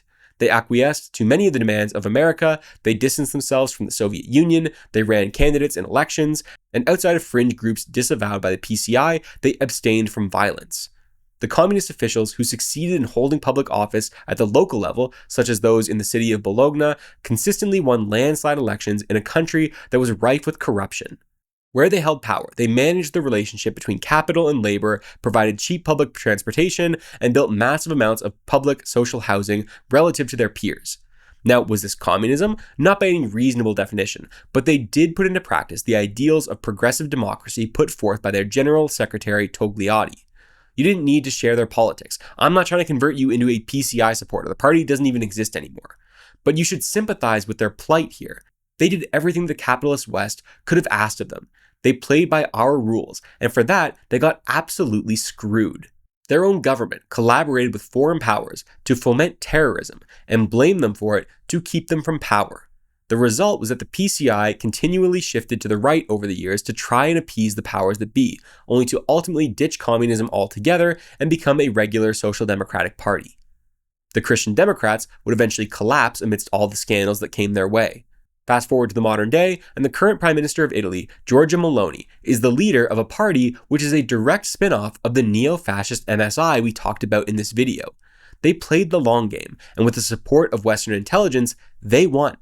Now they're in charge, using Israeli spyware to illegally wiretap the phones of activists supporting the rights of refugees not to drown in the Mediterranean while seeking asylum. This strikes at the heart of the traditional Cold War narrative. In Italy, it was liberalism that utilized authoritarian actions to get its way, while the communists fought for democracy and equality, and they lost because of that. But this was not specific to Italy. A similar strategy was implemented all over the world during the Cold War. Greece and Turkey were plagued with false flag terrorism that was sponsored to some extent by the United States. Similar accusations have been levied in Belgium as well. Perhaps the closest thing to Italy was in Chile, however. There, the Marxist Salvador Allende won a democratic election, which the CIA immediately sought to overturn. They would later implement their own strategy of tension against him by staging false flag terror attacks and blaming them on the left in order to manufacture consent for a coup against the only communist to ever win national office through liberal democratic means. Yale historian Greg Grandin would later write that the reason the West feared Allende so much was not because they worried that he wouldn't step down as president when his 6-year term was up, but rather that he would. You see, the premise of the Cold War was that freedom was on one side and autocracy was on the other, that capitalism was synonymous with the former and socialism and communism with the latter. But if a communist could win the presidency, govern for a time, then concede an election and leave, it would fly in the face of the propaganda. The PCI found themselves in a similar situation. They couldn't be allowed to govern alongside the Christian Democrats, let alone win an election outright. Because if they turned the entire country into Bologna, and that's a big if, the communist boogeyman might not seem so scary anymore, both in Italy and abroad. And this message should not just resonate with you if you are on the left. This is important for any students of history. What happened to the PCI is why revolutions were carried out all over the globe to end capitalism.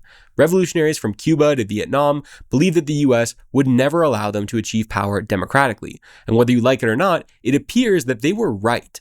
I'm not here to convince you that communism is good or even that the PCI was good. That is not the point of this video. The lesson here is that liberal democracy did not always sustain itself through having better, more persuasive ideas or through winning in free and fair elections. When it found itself threatened, it resorted to sabotage and tremendous violence to maintain itself. And although I don't want you to be paranoid, I want you to understand that the next time a new world attempts to be born, something like this could absolutely happen again. Okay, if you guys are hearing this, you have successfully made it all the way through this nearly 3-hour journey through a very small fraction of Italy's years of lead. This thing took forever to write and just as long to edit because of how many twists and turns there are, so bless your heart for getting to this point. Before I do my final Patreon plug, I just wanted to mention a couple things. The first one is that I think that the general trend we observe in this video, where the powers that be seek to stave off the left through a mixture of providing some baseline level of material comfort to the working class with a total undermining of democracy through organized money before the power elite come together to stage some kind of elaborate conspiracy to maintain their status, will probably become more and more relevant in a place like America as time goes on. As the base of the Democratic Party increasingly warms to their left flank who stand against genocide and champion democratic socialism, organized money will continue to try and undermine them. And if that doesn't work, I can't tell you exactly what will happen, but I promise it's not going to be pretty. The second thing is that despite this video being super long, I tried to keep the scope very narrow. So if you understand Operation Gladio to be a process through which Italian financiers worked with rich pedophiles in the Vatican to run the Italian government, I'm not saying that didn't happen. I'm just saying I think that's probably a separate story from the one I was trying to tell here. I personally am a bit skeptical of some of the stuff in Daniel Ganzer's book, NATO Secret Armies, and Paul L. Williams' book, Operation Gladio. But if someone thinks there's a case to be made for the Vatican pedo cabal version of the story, I would encourage them to lay it out. I would be happy to hear them out on that. The third thing I want to mention is a big shout out to Jonathan Marshall. As a relatively small YouTube channel, I've asked a lot of people for interviews and very rarely have I gotten a response at all. But when I emailed Jonathan Marshall, who's an American journalist who's been studying deep politics for decades, he responded super quickly on a long weekend actually. And he sent me a super helpful article to read and agreed to talk to me for about an hour about this stuff. I interviewed him well over a year ago and unfortunately the audio didn't come out great, so I wasn't able to integrate the footage or the audio here. But I reference one of his articles on the Nixon administration in Italy, as well as our conversation throughout the video, so you can see that in the footnotes. I've also transcribed our conversation on our Patreon, and I made that post public for anyone who'd like to check it out, so you don't have to pay or subscribe to see it, it's right there on the page. If you want to support Jonathan's work, and I suggest that you do, you should consider ordering his book Dark Quadrant: Organized Crime, Big Business, and the Corruption of American Democracy from Truman to Trump. If you think the stuff covered in this video is compelling, I'm sure you'll appreciate what he covers there as well. You can also check out his Academia EDU page to see his recent work on Mexican narco trafficking from 1920 to 1976. I cannot recommend his stuff enough. It's super important. And lastly, like I mentioned earlier, these videos can be hell to put together, so please consider subscribing to our Patreon to support the channel, as YouTube pays us a lot less than you might expect. You can get 50% off your first month with promo code Gladio. Now, as I've been talking, you might have seen some books on screen that I would recommend if you want to learn more about this Gladio stuff, to get an understanding of what I've been talking about in more detail, and some of the stuff that I had to cut out, unfortunately. So hopefully this video was worth the wait. I know it took a lot longer than it normally should, but hopefully we'll be back sooner rather than later. I love you all. Mwah. See you, nerds.